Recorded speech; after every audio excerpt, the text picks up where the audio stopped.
You are about to enter the Red and Rev Sports Show experience. Get ready for some real sports talk from some real sports fans who were real sports athletes who have sports knowledge.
What's up, y'all?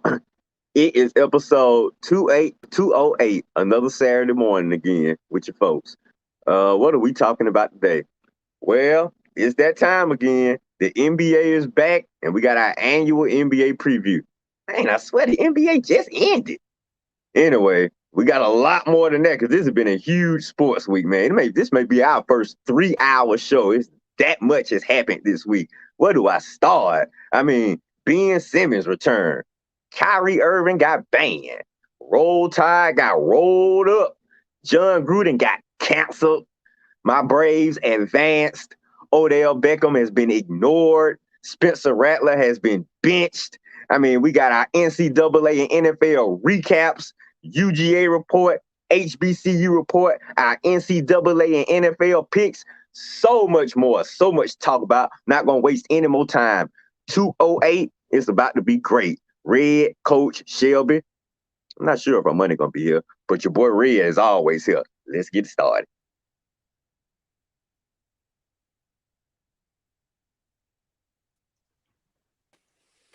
Was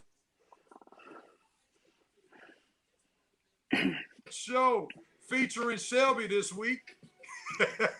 We're coming to you live from the ATL Shawty, giving you real sports talk because we are real sports fans who are real sports athletes who have what, everybody? Real sports knowledge. So come on, hang out with your boys. Red Rev, Coach Armani just chimed in, and with the Sports Bay, Shelby, who's still trying to figure some things out with the screen. And we'll be happy to have episode 208. And with that being said, if we could get Coach on the solo outlet, so Coach can give us something or someone dealing with 208. What you got, Coach? All right. Good morning, everybody. Good morning. Have a happy Saturday to you. Our number 208 is a young man who is a Hall of Famer. He played back in the days for the Indianapolis Colts. He was a rushing phenomenon. He rushed for 1,000 yards in 7 out of his first 8 seasons. And believe it or not, he actually weighed, when he played, 208 pounds. His name is Marshall William Falk, Indianapolis Colts running back, Hall of Famer. Marshall Falk is in the house.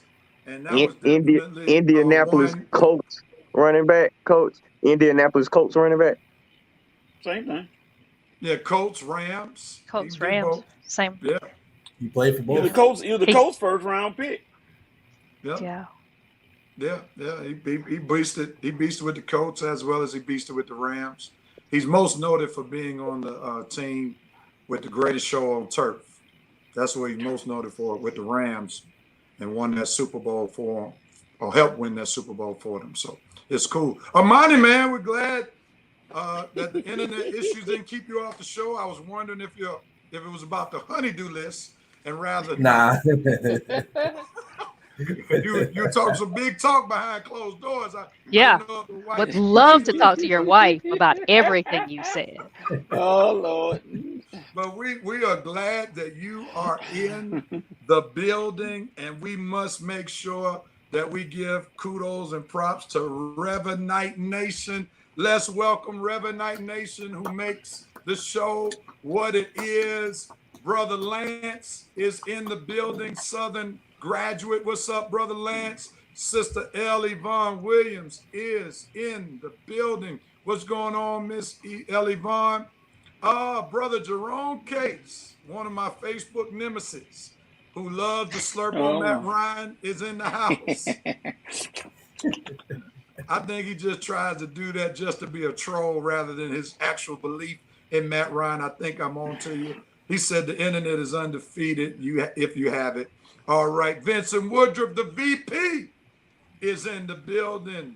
He says my response is maybe limited. He's at a softball tournament. All right, are you playing or coaching? Which one is it, Mr. VP? Look who playing. We have the John Gruden watermelon pickers versus the Milkins. All right, bro. I see we're going to start this already. That's good. Maurice Thrower is in the building. What's up all the way in Florida? The president has just chimed in. President, we might need you to slam the gavel because the softball tournament has kept Brother Woodruff from slamming the gavel. He hadn't hit the gavel yet, so we may need you to do it. Just checking, but can't stay long, celebrating the wifey's birthday in the state of Las Vegas. Wait. Right. City of Las Vegas, but okay. Mr. President, that's the city. That's the city. It's the city. It's the state of Nevada. Yeah. But it's okay. It's okay. But you know nevertheless, hey, you might be a little tipsy, so we may understand. But go ahead on, celebrate your wife. I'm sure that she is worth celebrating because she allows you to watch this show. So we know that she's worth celebrating just because of that. Brother John, good morning to you, sir. Glad to have you. And Vincent Woodruff says, on field 2, we have the Donald Trump sounds about white renegades versus the Marcus Garvey, I wish a ninja would also. Lord. All right, brother. The gavel is slammed. Thank you, Mr. President. We can move forward and on.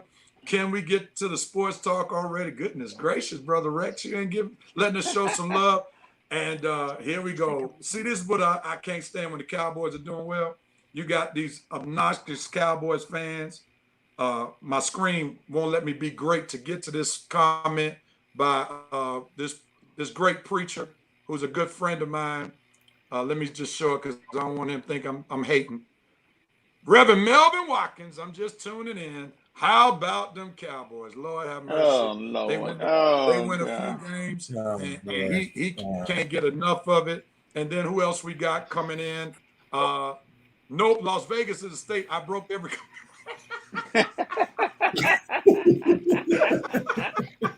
Not everyone. All right, No, all right, bro, boy. Rex. All right, Cowgirl fans are like baby kids. Oh, God. Well, we're going to be already Appreciate fired you. up. Just Oh, my goodness. Shots and then, fired.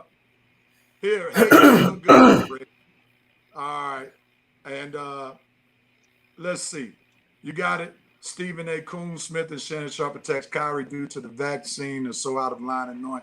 All right, we'll get to that, man. You already telling us to get ready with the show, so we're gonna go ahead on and get ready and do this John, thing here. Wait, up. You have to look at on field 3.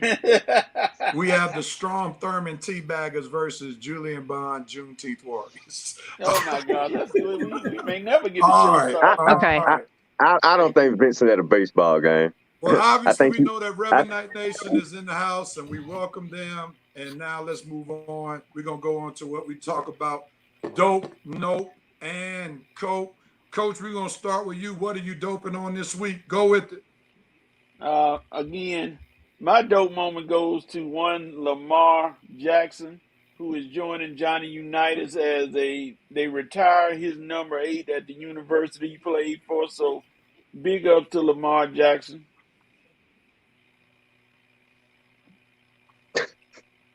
What Give us a school little was that, more.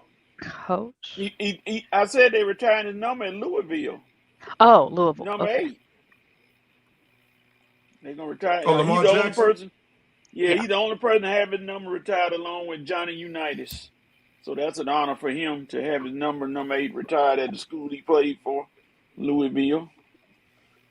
Louisville. It's actually Louisville, Coach. I'm going to have to get you on your pronunciation like you like to get people all Okay. corn. Yeah, it's Okay. Louisville. Yeah. It's not Louisville. Louisville, but it's Louisville. All right, cool. Louisville. Red, what are you doping on? I'm doping on Freddie Freeman coming up clutch. Finally having his signature playoff moment. I hope it's not his last signature playoff moment, but so far, very clutch Freddie Freeman. His clutch hit off of Josh Hader in the NLDS helped us advance to the NLCS versus the Dodgers. So Freddie Freeman, finally, you got that clutch hit in the playoffs that we all been waiting for. So excellent. Absolutely excellent. And to Coach's dope. Oh, yeah. I didn't forget about you, Coach. Armani, what are you doping on, sir? I'm doping on one Kyle Pitts. He seemed like he had his coming out game versus the Jets, even though, it's versus the Jets. But, hey, good job, rookie. You finally had your coming out party. We expect that consistency from here on out. So, hey, welcome to the NFL. Got your first touchdown, over 100 yards. You're on track to tie Mike Dicker in receiving yards for a tight end for his first year. So, good job, man. Keep up the good work. Awesome. All right. Sports Bay, what you doping on? Oh, it's homecoming in the Classic City. Yeah. Athens. It's homecoming. To all of my dogs, have a great time. Hydrate early and often. We're not that age where we can just party the whole time and not hydrate. So have a great time. Bring a W. And I'm sorry I can't be there, but it's homecoming in the Classic City. All right. Yeah. All right, and I am doping on somebody who I was not real big on for the Braves. I got a dope on Will Smith. Can I get Yeah. some of that solo action? Can I get some of that solo action? Will Smith. Thank you. I'm doping on Will Smith, 3 for 3 in his save opportunities. That was the best pitching performance that I've seen him put together with back-to-back games. So Will Smith, I'm going to dope on you. And I hope, as Red talked about for Freddie Freeman, we haven't seen your best yet, but we need that same energy, especially if the Braves have leads against the Dodgers, for you not to scare us, but to help us get some success as Braves fans. So I am doping on one Will Smith. Red, what are you noping on? I'm noping on Chipper Jones missing that foul ball during game 3 the other day. I'm not sure if it was game 3 or game 4, but he had his son and Andrew Jones watching, and he's sitting there clearing everybody out. Get out the way. I got it. And bam, hit him right in the face. How embarrassing, Chipper, for a Hall of Famer at our stadium for you to miss a foul ball like that. Your son, Andrew Jones watching, everybody watching, old man in front pointing at you. Chipper Jones, you get an AT double hockey sticks. No for the week. Please, no, man. If you're going to do stuff like that, go sit up in the nosebleed. Oh, come on! Now I'm going to say this. I agree. We hold Chipper Jones to a high standard because of his fielding prowess when he was a player. But I went to a Braves game a few weeks ago, and I'm telling you, I was sitting closer to the field, and I was closer to foul balls than I ever been before. And those balls come pretty fast. And they got some top spin on it. And sometimes it's quite difficult just to barehand it. I might have to start wearing a glove like Red does when he goes to the game when I'm sitting in certain seats. But go ahead on. I understand why you're noping on him, Red. Armani, what you got, bro? I'm noping on one Bill O'Brien, our OC, man. Now I can Here we kind of go. understand Here we go. why you lost your job with the Houston Texans, man. Listen, you got to do better. Defense got 3 straight stops and you couldn't score. You scored 3 points. Come on, man. You got to do better than that. I know it's your first year, man, but hey, come on. That you could do a lot better than that. You should have ran the football on the goal line instead of running 3 straight passing plays. Come on, man. All right. You have got to be kidding. Sports Bay, what are you noping on? I'm noping on Brett Favre, who took $1 million for some unknown speaking engagements that he never showed up for. And it was part of the TANF program, the Temporary Assistance for Needy Families from the state of Mississippi. And now he has to pay it back. He's only paid back about $500,000 to $600,000, and they filed a civil case against him to get the rest of their money back, which is now ballooned to $800,000. Pay them folks their money. You are not a needy family. I'm not even sure why you got the money, but that's another conversation for another day. So Brett Favre is my note. Wow. Epic fail. That's terrible, Brett. I am noping on the Texas Longhorns and Steve Sarkisian. How in the world can you all lose a 3-touchdown lead? Especially when I pick that upset and you allow a quarterback from the bench to lead the team, the Oklahoma team, to victory. I'm so ticked off at you, Steve Sarkisian, and the Texas Longhorns, because I truly believe that was going to be a W in my win column, and you all pulled a Matt Ryan. You all choked. That's what I'm noping on this week. You're not the only one. I picked Oklahoma, so sorry. I did too. Coach, round this out. What are you noping on? My note moment goes to the Philadelphia Eagles. And they're going to get my favorite word. You traded Zach Ertz to Arizona. What? What are you thinking about? Your best tight end, one of your best receivers, and then you had the nerve to turn around and this is what you say. He was an integral part of our offense. He will never be forgotten. Oh, God, what? Why would you trade him for a 5th-round pick? You're one of your better receivers, and now you're making Arizona better. You trading within the NFC. Philadelphia, are you giving up on the season or what? Yep, pretty much. Yeah. All right, then as we finish up, Dope Nope, Cope, Armani, it's on you, sir. What are you coping on this week? I'm coping on one Deshaun Watson. I'm starting to understand, what really goes on in this country, but we have yet to hear anything else about his case since the season started. Actually, since this summer, I haven't heard anything about it. Granted, he's still getting paid, but I think Deshaun Watson might want to see the football field, soon. Maybe not this year, but at least next year. But we have yet to hear anything about the case or any of the other women that claim that he's done this to them. And I just want to know what's going on. Why aren't we hearing anything now? So I'm coping with you, Deshaun Watson, man. You just sitting at home chilling. I know you're collecting the check, man, but I know you're ready to see that football field too. So hey, come on. They're not doing court money to February. Everything's already set up now. They're just waiting for the court dates. Armani said, what's going on, man? What's going on? He had his Marvin Gaye spirit right there. What's going on? I got you, Armani. Sports Bay, what you coping on? Oh, coping on the Braves. Yes, we won, and I'm so excited. But good grief, they had my blood pressure up when it was 4-4. Then 5, it was both last games, 3 and 4 were too tight for me, and so my blood pressure was up. And my blood pressure usually doesn't get up like that except for the dogs. But now I'm gonna need blood pressure medicine for the Braves too, because now we're in the NLCS, and of course we're gonna watch the games. And yeah, I'm coping with high blood pressure now. Really? Really? Thank you, Real. That was very good. Whatever. There's really nothing else. Oh my goodness. All right.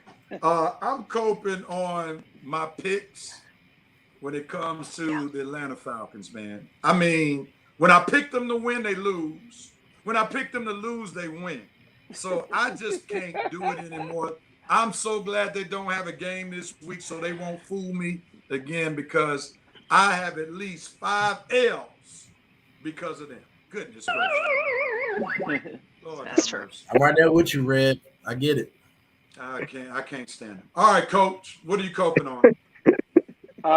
I'm trying to cope with Penn State, James Franklin. You look like might be leaving sooner than you think. Now they're coming up with hours saying that your players fake injuries during the game, and a lot of this negative stuff is starting to come to you. All I can say is this: you don't have to cope with it much longer. All that negative stuff, James Franklin. Come to USC, and all will be forgiven. Oh, here we go.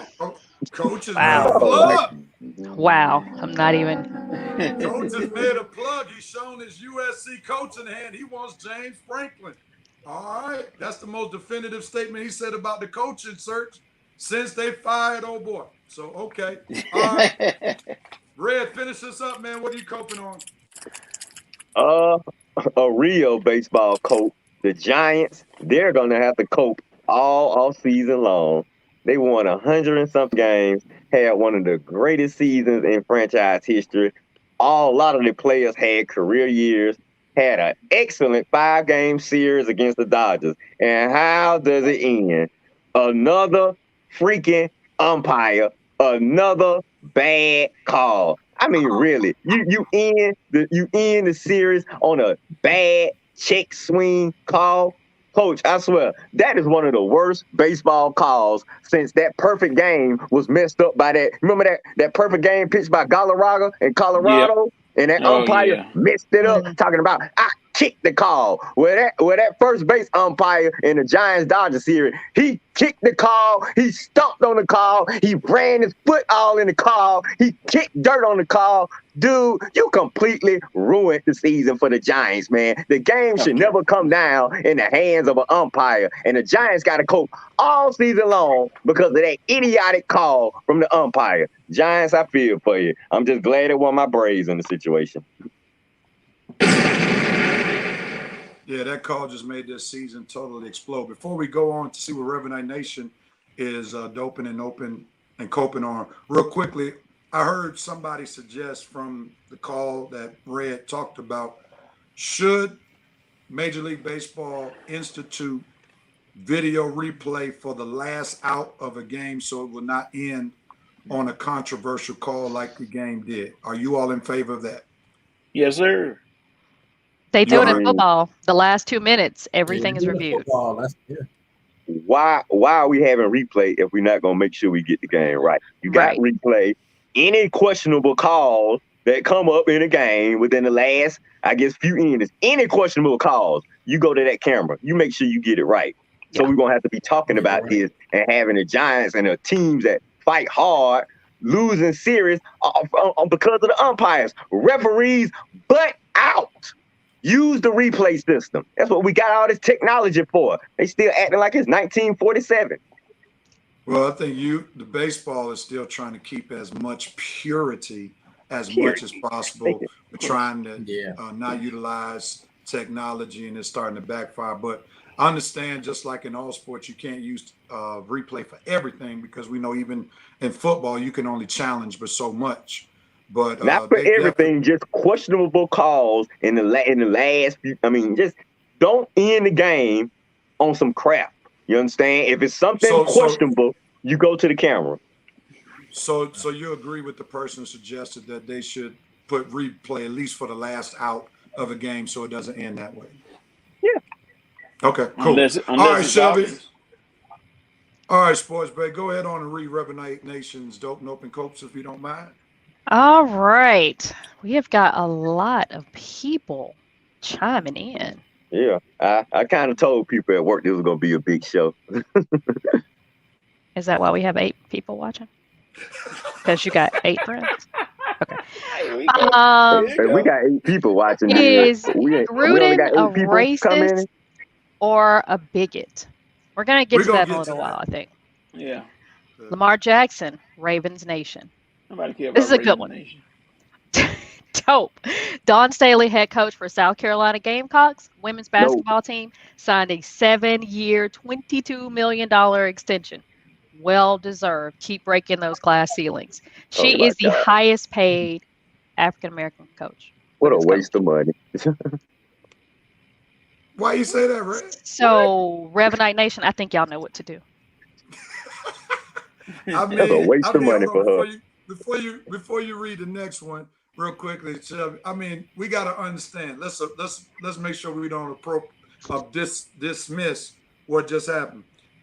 That money is justified right there because South Carolina Gamecocks is a big thing in Columbia, South Carolina.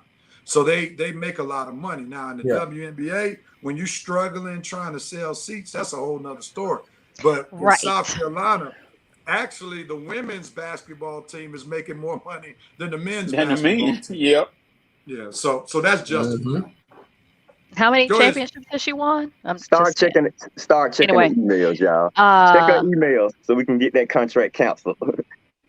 Come on, Red. Don't hate on Red. What you have against Dawn Staley? Or you just trying to be? What's she do to you, Red? Red was being a hater. She must have broke your heart or something. Didn't go out with you. What happened? Ellie Vaughn Williams, y'all finish. Tanisha Wright is the new coach for the Atlanta Dream. She was an assistant coach for the Las Vegas Aces.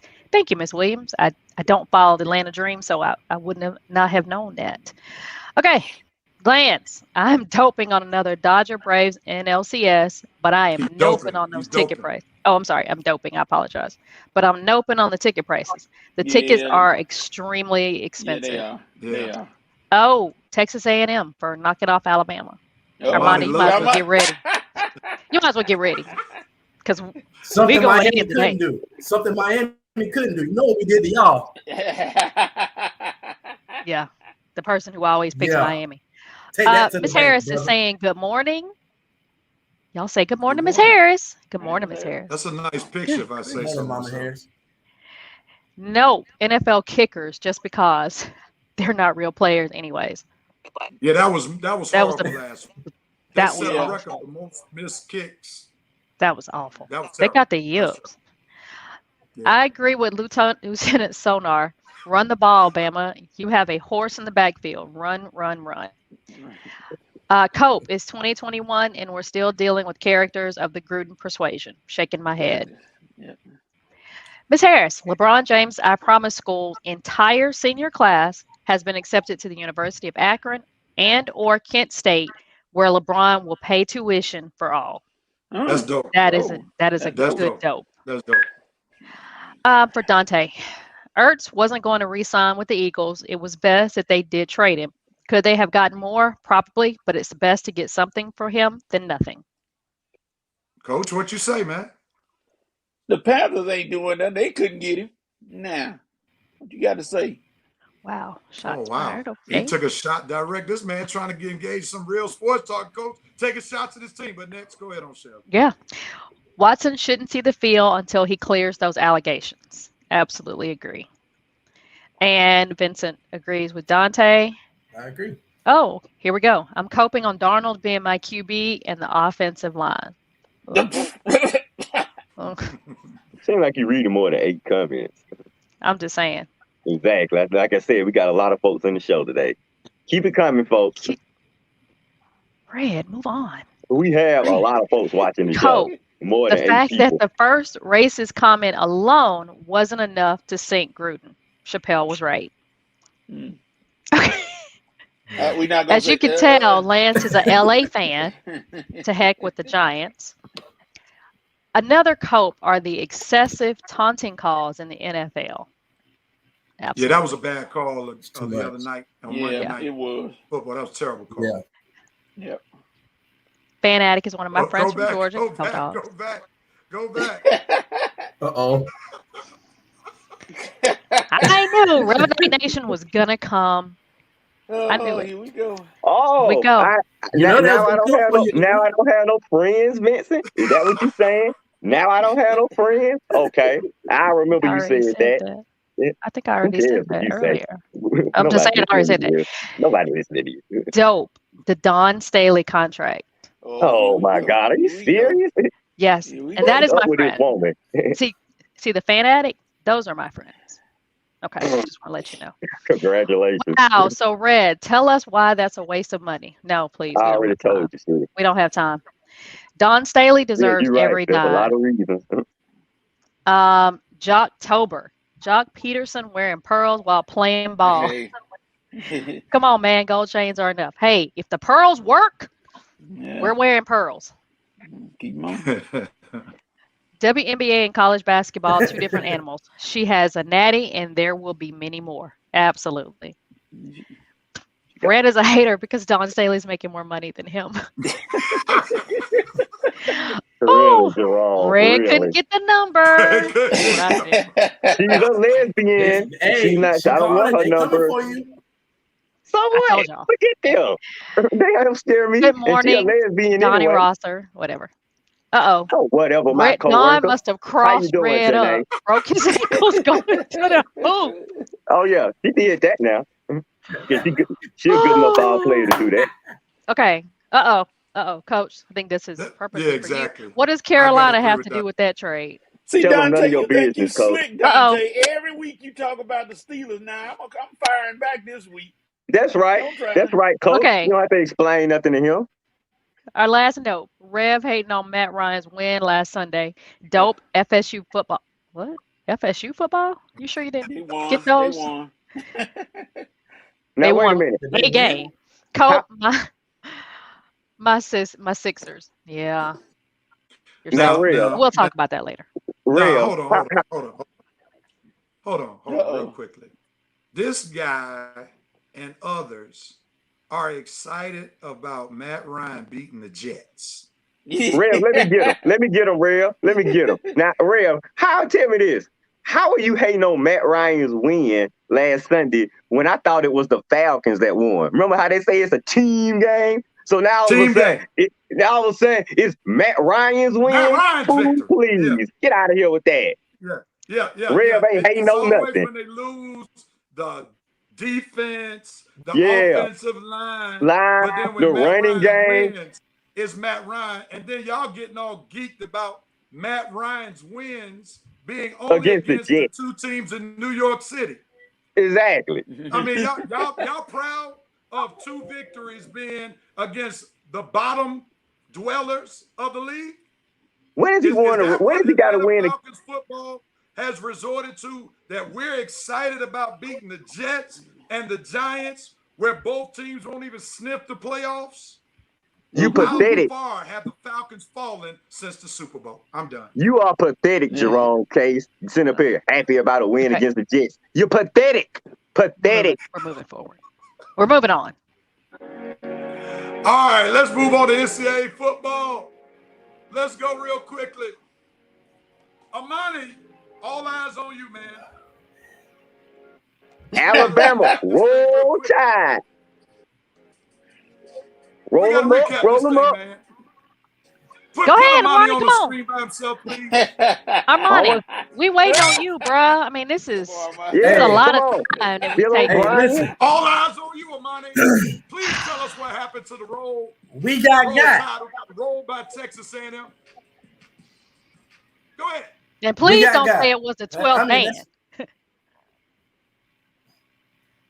I don't know why Georgia fans say. Anyway, we got 6-0. That's all it was, man.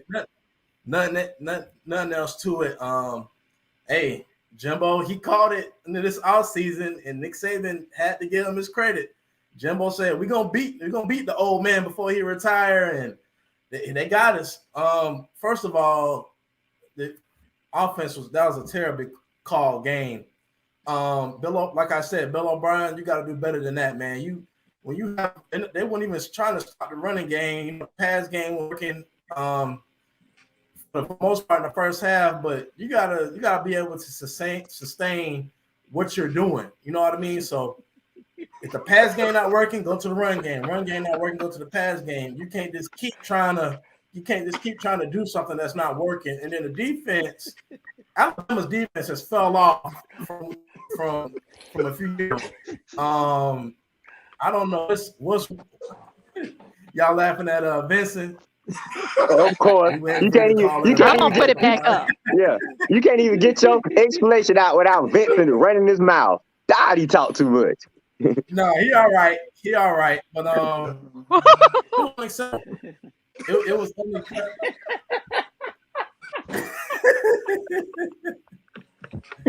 I'm trying to figure out our money. Honestly, I'm trying to figure out our money. Statistically, how did y'all lose, man? Because really, y'all outperformed Texas A&M in every category. You outgained them with total yards. You outpassed them. You outrushed them. The only thing that they probably you even had more turnovers than they did, but I mean you even had less penalties. But I'm just saying I don't understand how they lost because they outgained Texas A&M in every situation. It's called points. So here's how we lost. Tell me how you lose. We'll go 3. Offense go 3 and out. We'll punt the football. Defense will give up a touchdown. Offense do the same thing. They give up another touchdown. Now you know we down 14-0. That we finally get a touchdown, and the defense gives up another touchdown. So, and then on top of that, it did not help in the second half. You own the goal line and you called 3 passing plays. Really? Come on, man. We got one of the better red zone running backs in college football right now, man. So you gotta give them the football. You gotta give them the football, and then special teams gives up a touchdown after. We just got. It happens to the best of us. It was honestly, I didn't think we would drop the 5. I thought we were gonna drop lower than that. We lost to an unranked team. I think the only thing that kept them from The only thing that kept Alabama from dropping so low is because we put on the road in the SEC.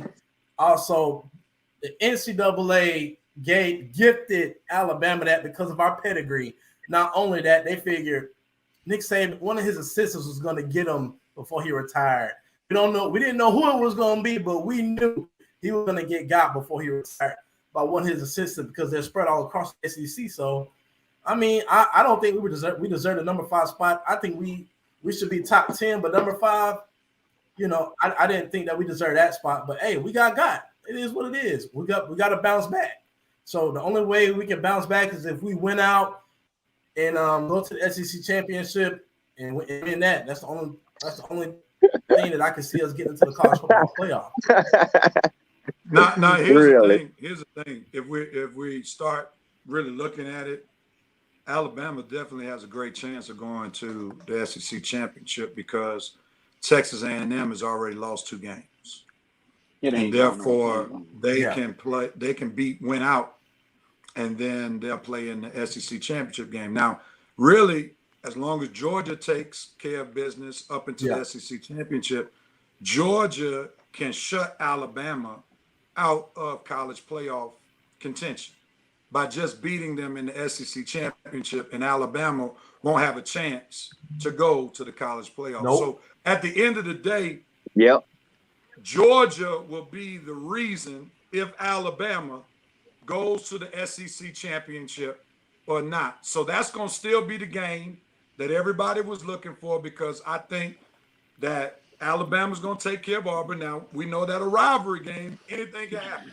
So Auburn might be the one to take care of Alabama before Alabama gets Hold on, Armani. Are you giving him the time? Are you giving him a watch signal?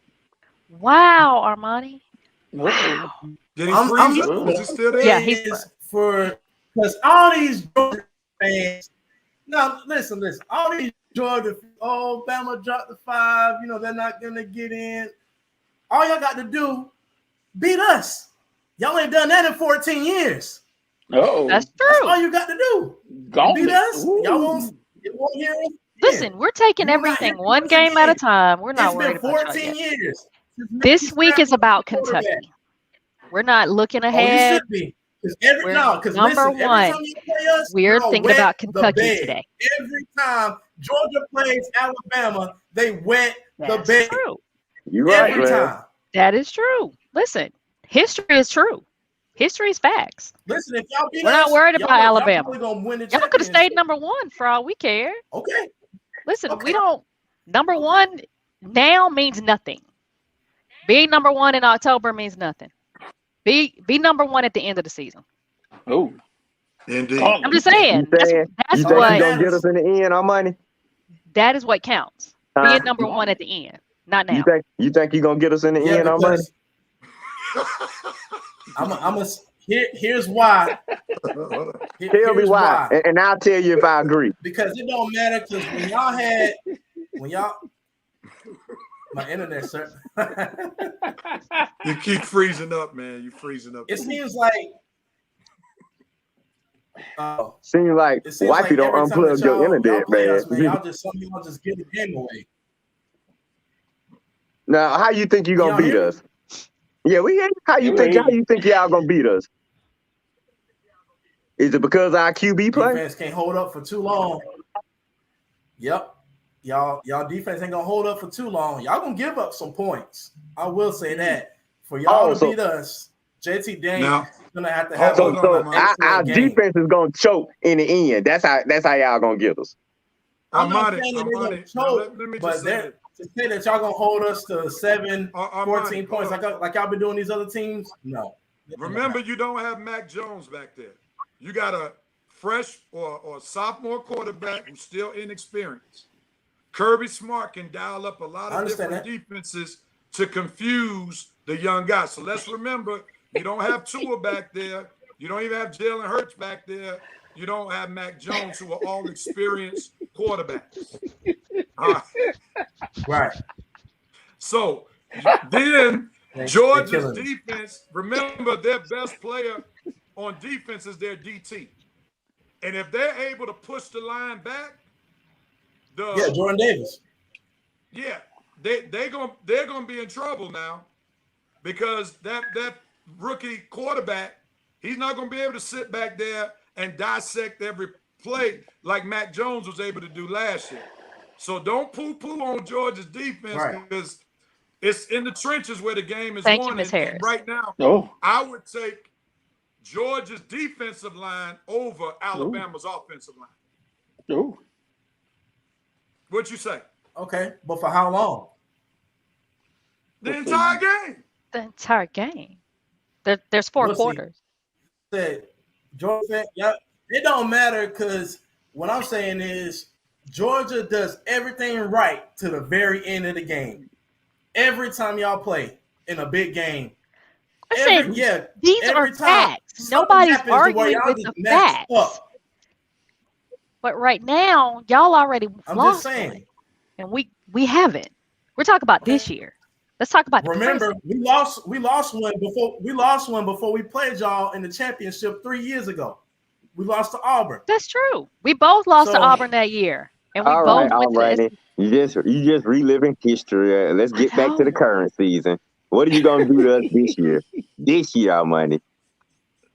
If y'all don't stop, I cannot. Am I lying? You're right. Your internet line. I know that. y'all be kind to my mother on this statement that she made right quick. It's true. Statement? You guys are debating Alabama and Georgia. Georgia better concentrate.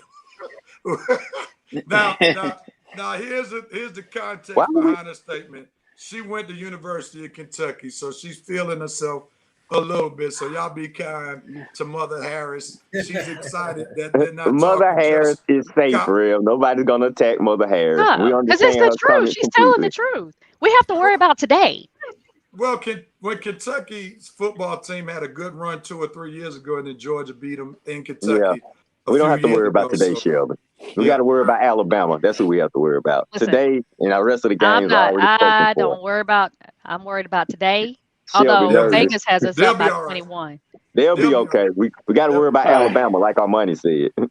They'll be all right. All right, let's get ready to make some picks. We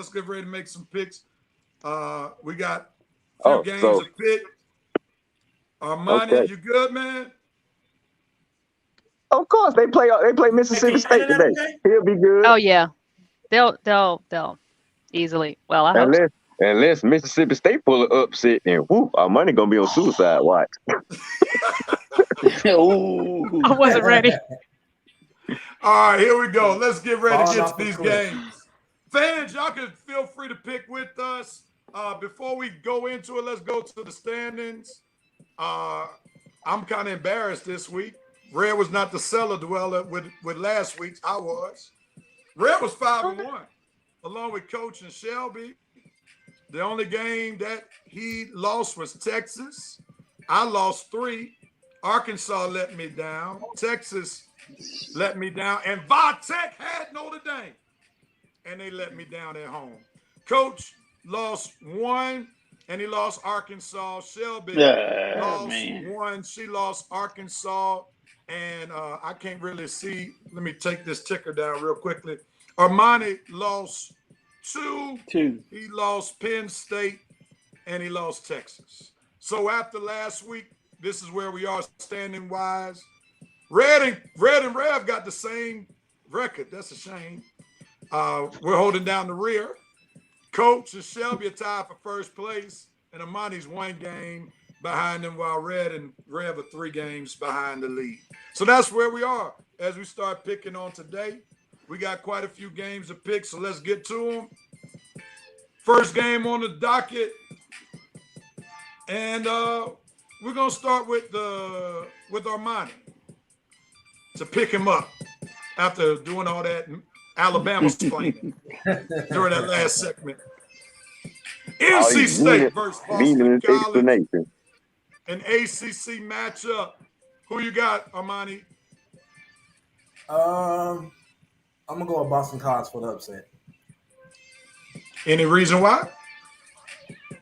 Boston College, they have a little bit more on offense than NC State does on defense. So I'm gonna go with Boston College. All right, Sports Bay, who you got? I'm going with NC State. They beat Clemson. They look pretty good, and I feel like NC State's going to win. That and the fact that I need a win over Armani to up my lead. Okay. Everybody. Man, this is a tough one for me as I look at this thing. Man, I'm going to go with home field advantage. One of the things in college football, home field advantage matters. So therefore, whenever I look at two teams that may be equal, I'm going to go with the home team. So I'm going to go with Boston College for the upset. So I'm rolling with Armani. Coach, who you got? I'm going to go with NC State because I'm looking at these guys that Boston College has played. Missouri, Temple, UMass, and Colgate. And the only thing Colgate need to be for is your teeth. I'm going with NC State. Come on, man. Golly. Are you kidding me? All right. Oh, man. Red, who you rolling with, man? I'm following Coach and Shelby, especially with that explanation Coach just gave. Boston College ain't played nobody, and when they did play somebody, they lost to Clemson.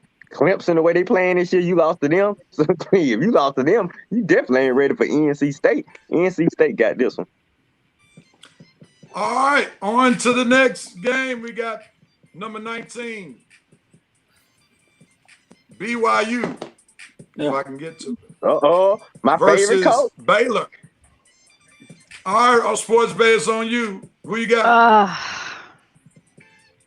I'm going with BYU. Going with BYU. I'm going with the Mormons. Any reason why? Besides their faith? No, not at all. I kind of went eeny, meeny, miny, mo. We figured that. Listen, I'm going with the Mormons. Okay. The Mormons always win. I'm going to go with Baylor, the home team. I have no faith in BYU because I haven't seen them to have any faith in them. And once again, whenever I'm in doubt, I got to go with the home team. So I'm going with Baylor. Give me Baylor for the win. Coach, who you got? BYU. Baylor is up and coming 5-1, but this is where the rubber meets the road, as they say. I'm going with BYU. All right, Red, are you rolling with Sports Bay and Coach or with the good Reverend? I'm rolling with the good Reverend. Baylor is 5-1, BYU 5-1, but Baylor, like you say, Baylor is at home. Baylor has more impressive wins. Baylor has statistically some of the better players. I think Baylor gets in the top 25 after this win over BYU. I'm taking Baylor. All right, Armani, who you got? I'm gonna go with Baylor. They're playing in Waco today. Got good home field advantage, so yeah, Baylor should upset that team. All right, going into SEC matchup, Auburn versus number 17 Arkansas. It's on me. Both teams are coming off L's. I won't say Auburn's was a tough L because that game really wasn't in question against Georgia. Arkansas lost a tough one against Ole Miss. This game is in Arkansas, so I'm going with my same theory that I gave the past two picks. Give me Arkansas to win because they're at home, so I'm rolling with Arkansas. Coach, who you got? Even though Arkansas has caused me 2 L's in the last 2 weeks, one on a dumb call going for 2, and the other one getting pancaked, it just comes down to this. Who the quarterback for Auburn? KJ. Bo Nix. Okay, that's why I'm going with Arkansas. Auburn. That's why I'm going with Arkansas. I can't trust Bo Nix to run a Bojangles. I don't care what he does. All right. Red, who you got? Dang, Arkansas don't lost 2 straight games, but I ain't got no faith in Auburn. I ain't got no faith in Bo Nix. War Eagle, please. You might well be War Cardinal or something because it's just not happening. I got Arkansas at home to bounce back after these last 2 losses. They tried to stand up to my UGA. They couldn't do it. You tried to stand up to Ole Miss. You couldn't do it. But you'll stand up to Auburn and Bo Nix. You'll handle them. Arkansas. Armani round out this series of game, this game rather. Who you got? He's not going. He can't go for Auburn. Nah, I wish the worst on Auburn. Yeah, I wish the absolute worst on them. I hope they get 21, 48, Bo Nix, Hakeem Nix. It don't matter. Arkansas by 45. All right, so wow. All right, next game. Wait, I didn't pick. Shelby. You didn't pick? Oh, my No. bad. I'm sorry. I'm rounding it out. I'm going for Arkansas. They need to get it back together. They started off so well, and then they ran up against Georgia, and then they should have won against Ole Miss. That going for 2 was such a bad idea. But I trust Bo Nix about as much as I trust anybody. Kasim Reed. So I'm gonna go with Arkansas. How did Kasim Reed get a mention on Kasim? Right, because I couldn't think of anything lower. That's my major right there. I couldn't think of anybody lower than that. Bill Campbell. Is that better? There you go. God, Yeah. Stop talking about Atlanta's future mayor, Kasim Reed. So it's clear who we know Shelby's not voting for in the next anybody but. He's still gonna win though. Let's move on to the next game. Ole Miss versus Tennessee. SEC matchup in Knoxville. Let's go, Coach. It's on you, bro. Who you got? Ole Miss is going to hurt Tennessee very badly. That's all I can say. Ole Miss. Red, it's on you. Who you got? Man, Tennessee, I forget they have a team sometime. When have they done anything since Peyton Manning and Jamal Lewis, man? I can't remember the last good team they had. Props to T. Martin, that championship. But, sorry, buddy. It's Ole Miss. It's Lane Kiffin taking them. Tennessee, disappear. Contract the program, something. Armani, who you got? I'm going with Wake Ole up. Miss. Who is Tennessee's head coach? Josh Heupel. Damn, you knew that, real? Josh Heupel. Josh Heupel? Yeah, former quarterback Josh Heupel. Ole Miss. Used to be quarterback for Oklahoma. Yep. Okay. Ole Miss, right? I think he said Ole Miss. Yeah, Ole Miss. Yeah, I said Ole Miss. Armani's I doing don't that. think it took that much thinking. Ole Miss. Oh, Isaiah, Shelby, who you no. got? Gosh, Isaiah, you hurt me with that one. I hate anything orange. And if you've ever been to University of Tennessee, you know their entire city is orange. And it's ugly. And so for that reason, I will be going for Ole Miss. Orange is ugly. Yeah, I don't know Ladies and anything gentlemen, well. I'm rocking with old Rocky Top, Tennessee, baby. What? Josh Heupel is gonna shock the world on today. Y'all sleeping on this guy. He was the head coach of University of Central Florida when Central Florida had those good teams. Ole Miss will not win in Knoxville. Book it. That's my lock of the week. I'm going with Tennessee. Old Rocky Top. Watch. Go ahead, Don't believe the Heupel. Yeah. Dude, Rev, now, Rev, is that a pick to get you back in the standings, or are you really believe? Okay. That's a real pick. Matter of fact, if you look at the ESPN poll, is more people polling for Tennessee than they are Ole Miss. Don't be shocked. Now, hey, Tennessee you're is baby. no longer a pushover. Are they back to where they used to be? No. But this is the type of game that Ole Miss can lose because it's on the road. You'll be able to clown us all next week if we wrong. I'm already giving you my dope moment for next week. Let's move on to the next game. Oklahoma State versus Texas. It's on red. Who you got? Which game we on?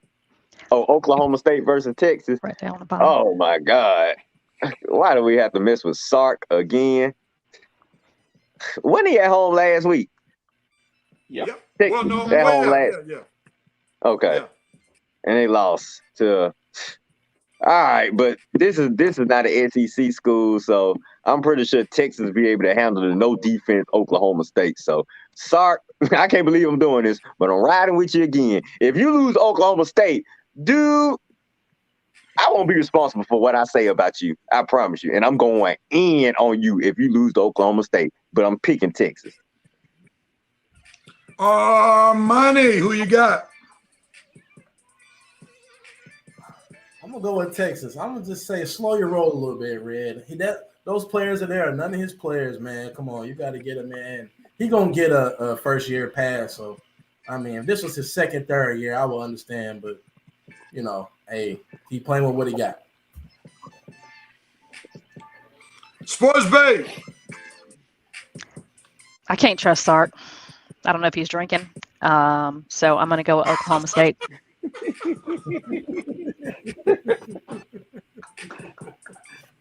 Let me go back to the comments.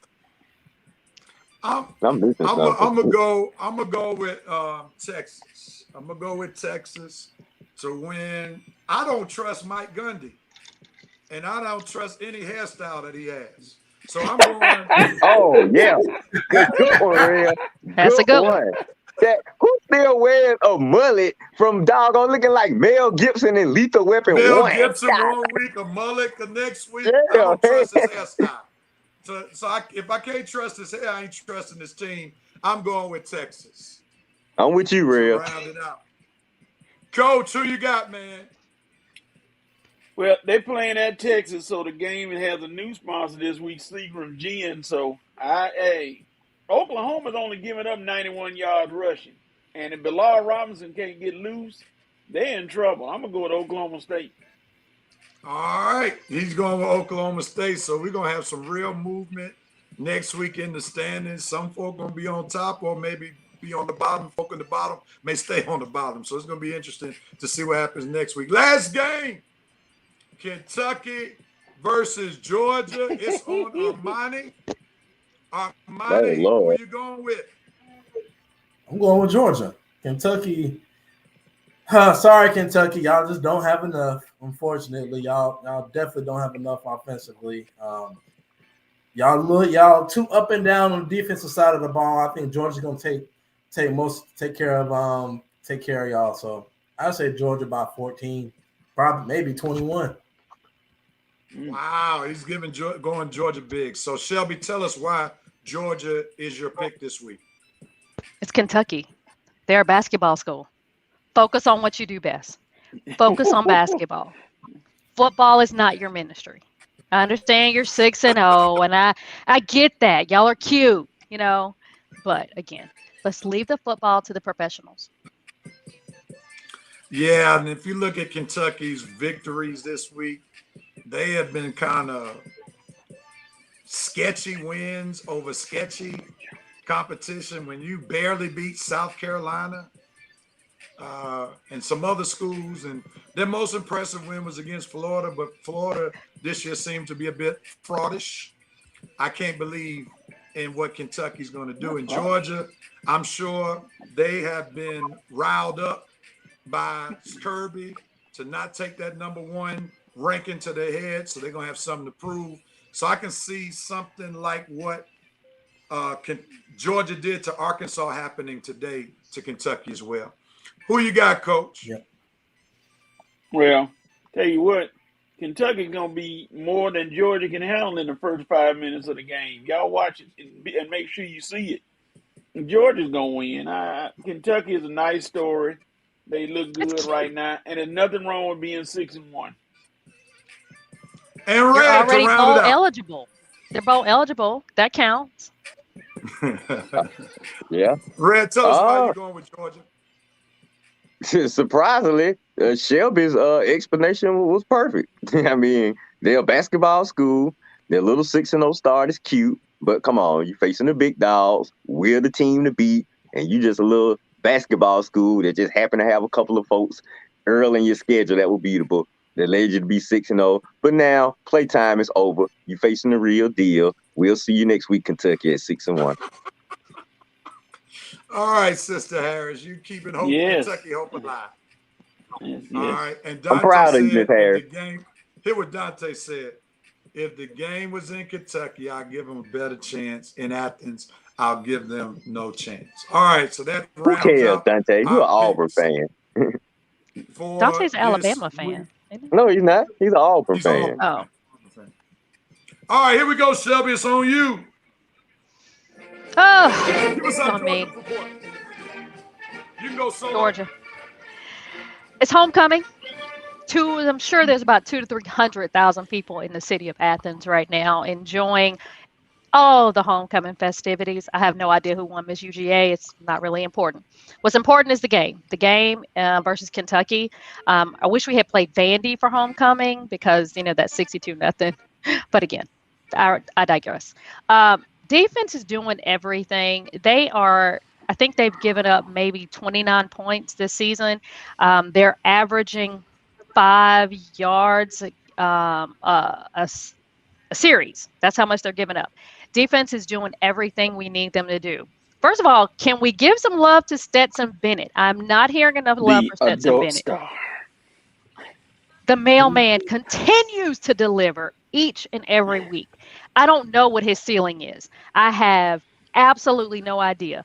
But what I do know is Todd Monken is calling the perfect game for Stetson Bennett. JT Daniels, I don't know when he's coming back. All I know is who's playing, and that is Stetson Bennett. And he is doing his job. Even if it is to, hand the ball off to Zamir White. Zamir White, first of all, yes, let's give some love to Zamir White, who actually went in untouched. The game was already over, but he went in untouched against Auburn. Listen, Kentucky, thanks for showing up. Make sure that your bus is gassed up so you can get out of town because the roads are not going to be clear because we will be celebrating all night long. Thank you. All right. Thank you, Sports Bay, for your Georgia report. You can bring back to full screen with everybody. Stetson Bennett from bring it back film to star to full quarterback. Full screen with everybody. We lost the Sports Bay. Did she remove herself from the screen? I did. There she is. I absolutely did. Yeah, go Shelby. ahead. Shelby. There we go. Yes, I'm right here. You gotta like that, Shelby. Stetson Bennett from film star to star quarterback. Isn't that I nice? mean, listen. Well, let's hold tight real quickly because I still got memories of him choking against Alabama. But Shelby said that was last year, so I'm holding off on the Stetson Bennett fanfare. I'm with you, Real. Yeah, he looked very average last year, and I don't know if he's able to get it done. The firm of Stetson. Like I say, we can these teams. We're gonna find out. We're gonna find out what our quarterback situation really is come playoff time. He said nothing more. So clearly, Jerome, you not been to the Black UGA alumni events. Because please understand, we hold it down. Wow. Need to go back on the comments. Jerome came for the Bulldogs, didn't he? Uh-oh. I'm not worried about him. I'm a proud Black alumni. She said if the Kentucky win, you guys should include me in the Longhorn. I'll treat you myself. How about that? No problem, Miss Harris. You can come along. You can take Shelby play. Real quick. Because you're going to be buying me dinner. In your dreams. Real quick, everybody. We got breaking Red and Rev Sports Show. Oh, man. What about? I can't hear it. No. Here we go. What is it? Clear the screen right quick, Shelby. Clear the screen real quick. This is breaking news. Oh, my God. The USC report has been canceled on the Red and Rev Sports Show. We cannot waste time talking about a 3-3 team.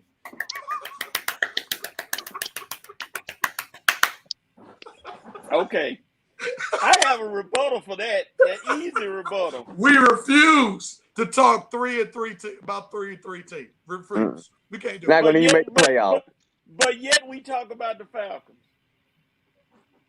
Well, we talk about the Steelers too. They ain't doing much better. Hey. Wow. Up right now. We are on the meat. Well, we'll get to that. What you talking about? They got y'all won 3 record. games and the Falcons won 2. No, they got the same record, Real. Oh, y'all got the same record. So what you talking about? I don't know what Coach talking about. Yeah, we'll get to that. Because there are no comparisons. So I don't even know why this even we talking history or we talking about 2021? We're talking about moving on and getting to the pros later on. Coach can't, well, you brought Coach it up. handle it, you Real. brought the pros. Now you want to back off the pros. Exactly. Give me a minute.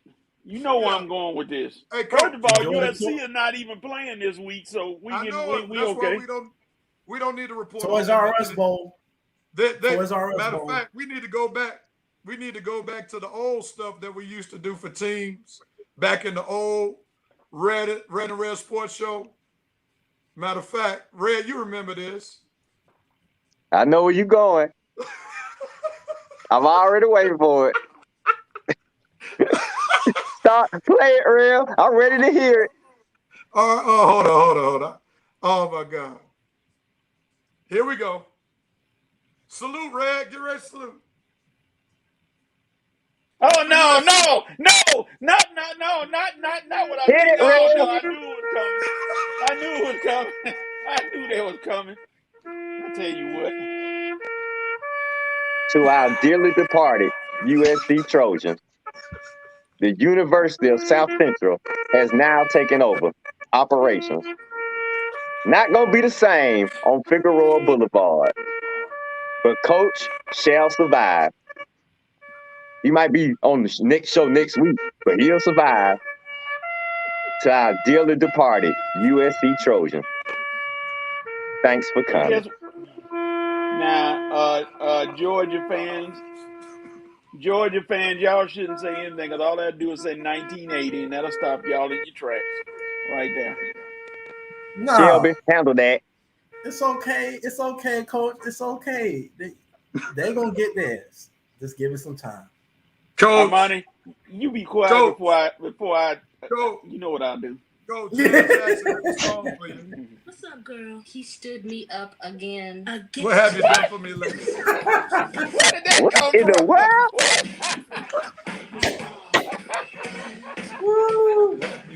What Come from? What kind of soundtrack we got going on today? Wow. I thought our money wife came in the room or something. I need to hear my favorite one though, Rev. What's yeah, that? baby. What that one is? All right, I get it. We got to have a yeah, baby moment, but we'll get it to you before the show is out. Rev. Jerome fired a shot. Here we go. The Trojans be behind their dearly beloved coach, Patrick Thomas.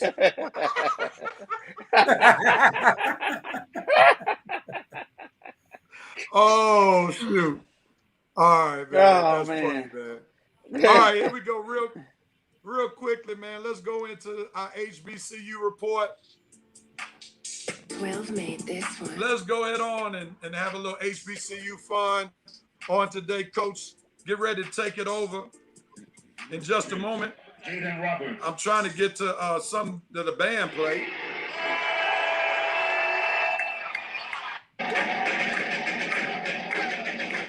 All right, here we go. HBCU report, Coach. Graduate of Mississippi Valley State.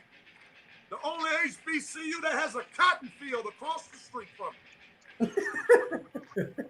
That's where they are. Up from a cotton patch, baby. That's the name.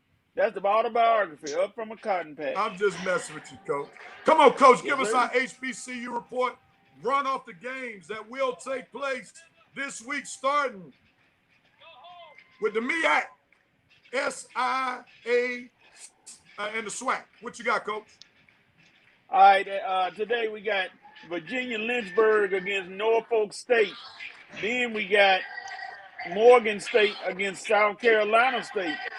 And then that's the MEAC. In the SWAC, we got Prairie View against the winless Bethune-Cookman Wildcats. We got a good one, Florida A&M against Alabama A&M. That's going to be a good one right there. The game of the day, Alabama State against Jackson State. The winner, I believe, holds first place in the East. Southern is going to Arkansas Pine Bluff. Texas Southern is going to play Grambling. That's going to be a tough one. And then in the last one, Alcorn State against the team that's on a 2-game winning streak, the Mississippi Valley State Delta Devils. Yes, sir. They coming up. Alcorn is coming, and we're going to welcome them into it'll be to take care of business.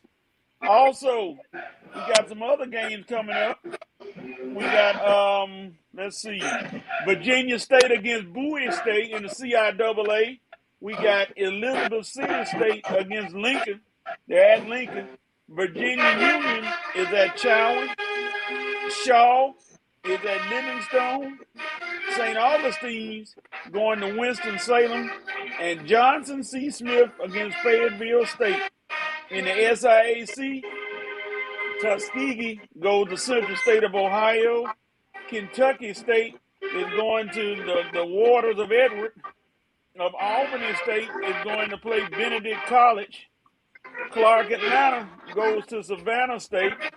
Miles College goes to Lane. And ladies and gentlemen, it's homecoming at Morehouse College as they welcome in, Fort Valley, F-O-T, Fort Valley, coming in to play Morehouse College for homecoming. That's going to be a good one. All right. And as we continue on with the HBCU report, happy homecoming to Fayetteville State University. Grambling State University, happy homecoming. Jackson State. That's why we don't see Kelly. I think Kelly went to Jacktown for homecoming. Yeah. Happy homecoming to Jackson State. Kelly and Kim getting their dance on. Langston University, happy homecoming. Lincoln University of Pennsylvania, happy homecoming. The House, happy homecoming, even though it's been canceled. Norfolk State, happy homecoming. Norfolk Savannah State, happy homecoming. South Carolina State, happy homecoming. University of Arkansas at Pine Bluff, happy homecoming. West Virginia State University, happy homecoming. So we're showing some HBCU love to our HBCUs. All right, ladies and gentlemen, that is the first half of the Red and Rev Sports Show. Let's get ready to go at halftime. And in our second half, we got some good sports talk. We're going to talk a little baseball. It's playoff time. And also, we got some football talk. Pro football, that is. Gruden. Got some talk about him. And then we also got some NBA. They tip off this year. Shelby's favorite sport is coming back. With that being said, we'll be right back for the second half of the Red and Red Sports Show.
For the second half of the Red and Rev Sports Show. We're looking forward to having a mighty, mighty, mighty good time during this second half. And let's get right into it, gentlemen.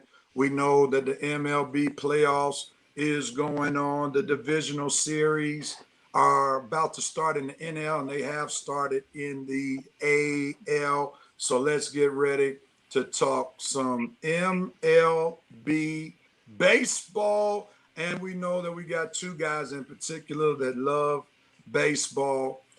Shelby, I think, loves the Braves more so than baseball. I don't know who Armani loves. I think he may be a Braves fan. And I just watch baseball from time to time when the Braves are doing well.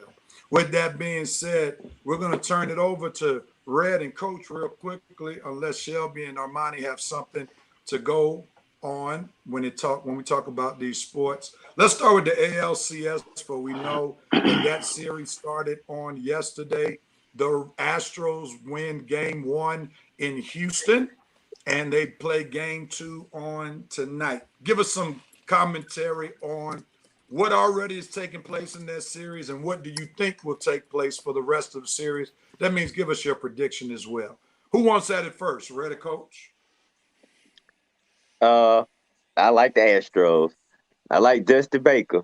I like the Astros offense. Now it's gonna be a little tough because, for surprisingly, they left a good pitcher, Lance McCullers Jr., off the ALCS roster.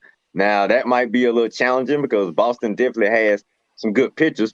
But I think the Astros bats are just gonna be too much for the Red Sox to handle, real. I like Dusty Baker leading these guys. I like the Astros offense. I like their swag. I like their momentum. They trying to prove to the world that what happened in 2016 wasn't no fluke. Even though they cheated, they still saying we still were good enough to win. Banging on the drum or not. So we're gonna see. So I'm riding Houston over the Red Sox. I love how they dismantled the Chicago White Sox. Red Sox had a challenging series versus the Rays, but they took care of business right there. I thought it would be the Rays and the Astros, but the Red Sox proved me wrong. But I think it's gonna end in the ALCS for the Red Sox, and the Astros will advance to another World Series. That's my prediction, Coach. How many games you give it? Oh, well, the Astros already up 1-0.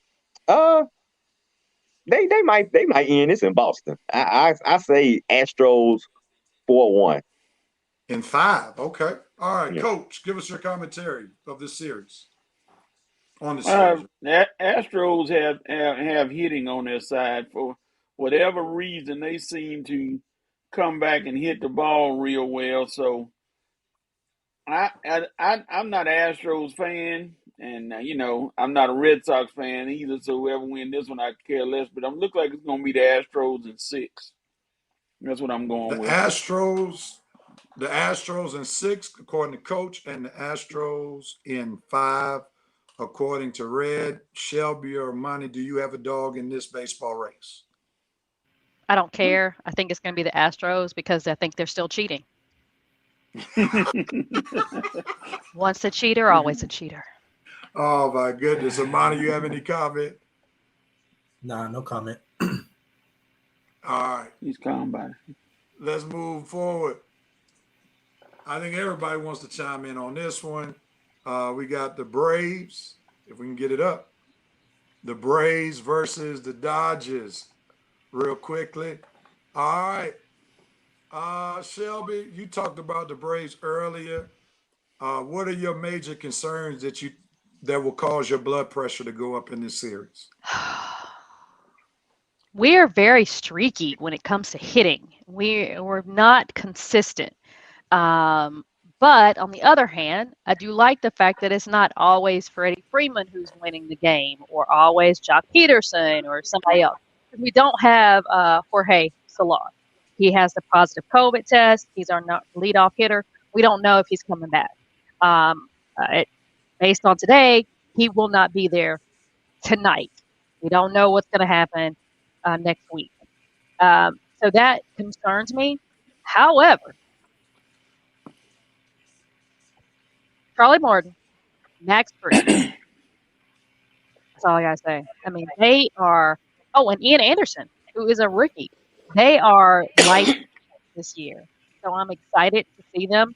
I think we win, but I think it's going to take 7 games. I don't think the Braves are going to win it in 5 or 6, not at all, because the Dodgers are good. I think it's going to be Braves in 7. They're going to win it at home, and it's going to be awesome because we have home field advantage. All right, Armani, what you rolling with, man? Well, from what I've seen from what the Braves are doing, they should win the series. Even though the Dodgers are the Dodgers favorite to win the series? Yes. Yes. Mm-hmm. The favorite to win? Okay. I like the way the Braves are playing, and they're playing at home, so I think they'll take care of them. What's the series? Braves in 6.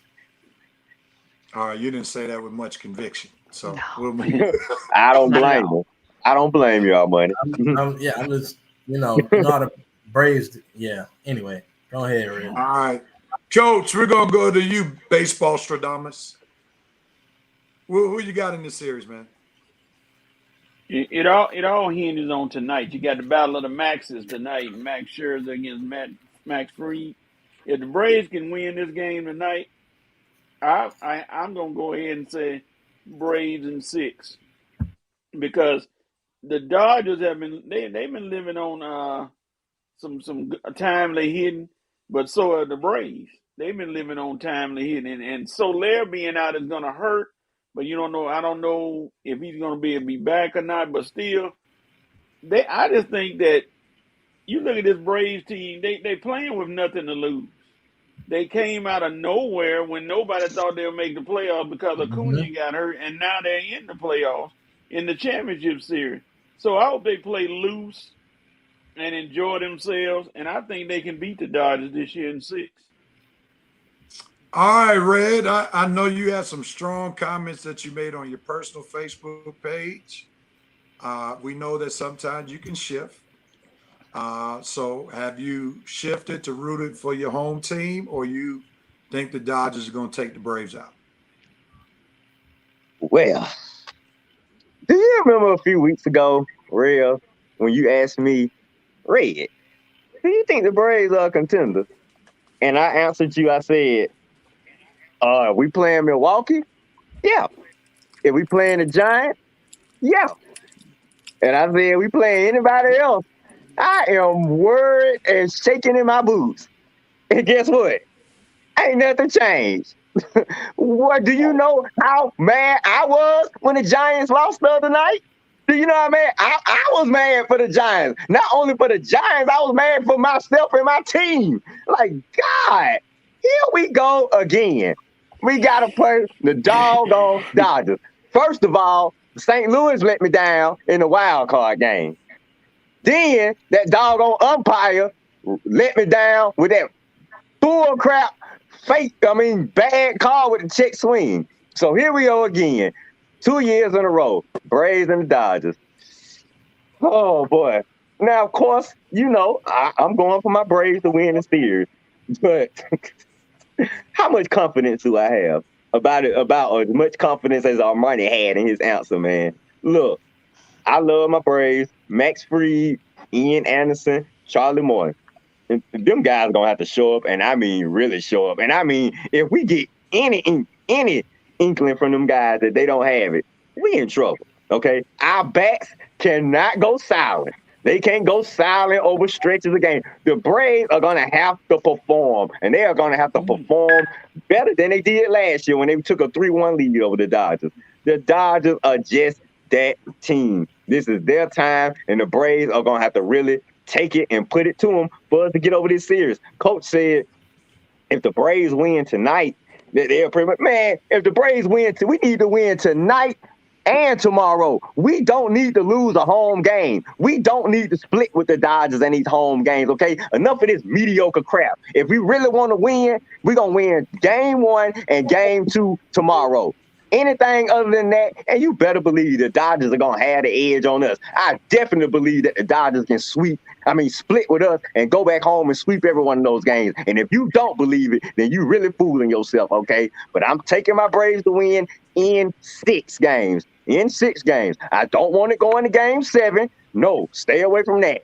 And we cannot split. So the Braves, I expect you to win these 2 games at home and take it from there and end this series in 6 games. But if we mess up any of these 2 games at home, better believe that the Dodgers don't have the edge. But I'm taking the Braves in 6. Good luck. Real. Last year, I didn't give the Braves a chance. I knew the Dodgers were a better team. I think overall, the Dodgers still a better team, while this year the Braves have better pitching. I don't think this year the Braves will run into the trap where they did last year when they were up 3-1, trying to win by the bullpen, by committee. When Mentor, they tried to pitch him 3 innings and tried to win a game that way to go to the World Series. I love Charlie Morton. He's been a godsend to the Braves. Max Fried has been pitching lights out. I like Ian Anderson, and the Dodgers really struggled with Ian Anderson last year. If the Braves can win the first 2, I can see them winning in 6. If they lose the first 1 or 2, I think the Dodgers win a game in 6. The only reason why I'm straddling the fence, pulling a red right now, is because of the way this series is set up. They play 2 games in Atlanta, 3 games at Dodger Stadium, then they finish the last 2 with the Braves. And if the Braves don't win 2 of those at home, then it's going to be really an uphill battle to try to win 2 out of 3 in Los Angeles. So that's why I'm straddling the fence, because of the way the series is set up. So if Braves win both, I think they win in 6, because I think they can at least win 1 in Los Angeles. If they don't win both, then it's the Dodgers in 6. Yeah, that's that real. That's not straddling the fence. That's telling it. That's calling it like it is. Man, folks love that term, straddling the fence. You calling it like you see it. All right, I appreciate that. All right, so we made our choices, and we'll see everybody right now going with the Braves. I don't know how strong we are with our convictions. It may be more fandom rather than convictions. But we're nobody, at the end of the day, nobody saw this coming. If somebody would have asked us 3 months ago, would the Braves be in the NLCS? None of us would have Absolutely said, not. because they were struggling just to play 500 baseball for most of the season, and then August they finally came with it. No, you didn't, Red. No, you didn't, Red. No, you didn't. So play the tape. So somebody Real, play the tape. Real, Go ahead. do you think the fans would give them a pass just for them making it there, or do you think that they're gonna say unfulfilled season, considering what happened? Pass by long. I mean, pass all day long, because who thought that this team would be able to be better without Acuna? That's number one. How many of us really expect the Braves to win a World Series without Acuna? None of us thought they would be able really to be competitive without Acuna. Now, big ups to the GM. He made some great moves, but nobody really is expecting them, even Braves people, and most of us are part of Braves country. Nobody's really strong in their convictions, believing that the Braves are going to beat the Dodgers. So if they beat the Dodgers, it will be amazing for a lot of people. So I don't think people will look at it as like a fallen season because they did not beat the Dodgers. If the truth be told, most Braves fans are expecting the Dodgers to beat the Braves, and some fans even thought that the Braves would lose to the Brewers. So, I think it would be okay. All right. With that being said, as we get ready to move forward, we're going to get ready for our 5 for 5. And our 5 for 5 will be all basketball. So during 5 for 5, we'll be dealing with Kyrie Irving, Ben Simmons, LA Lakers concerns, NBA awards predictions, and the NBA championship predictions. So that's what our 5 for 5 will be. Shelby, we need you to be on your good camera game. Everybody has 1 minute to talk their talk. I'm bowing out. And then we'll go to Rebonite Nation for the final minute to see what they have to say. And as we get ready for this segment, we know what we got to do. Wait a minute. Rev, you bowing out an NBA talk? I'll give my talk at the end. I'll sum it up. Okay. I was about to say. Here we go.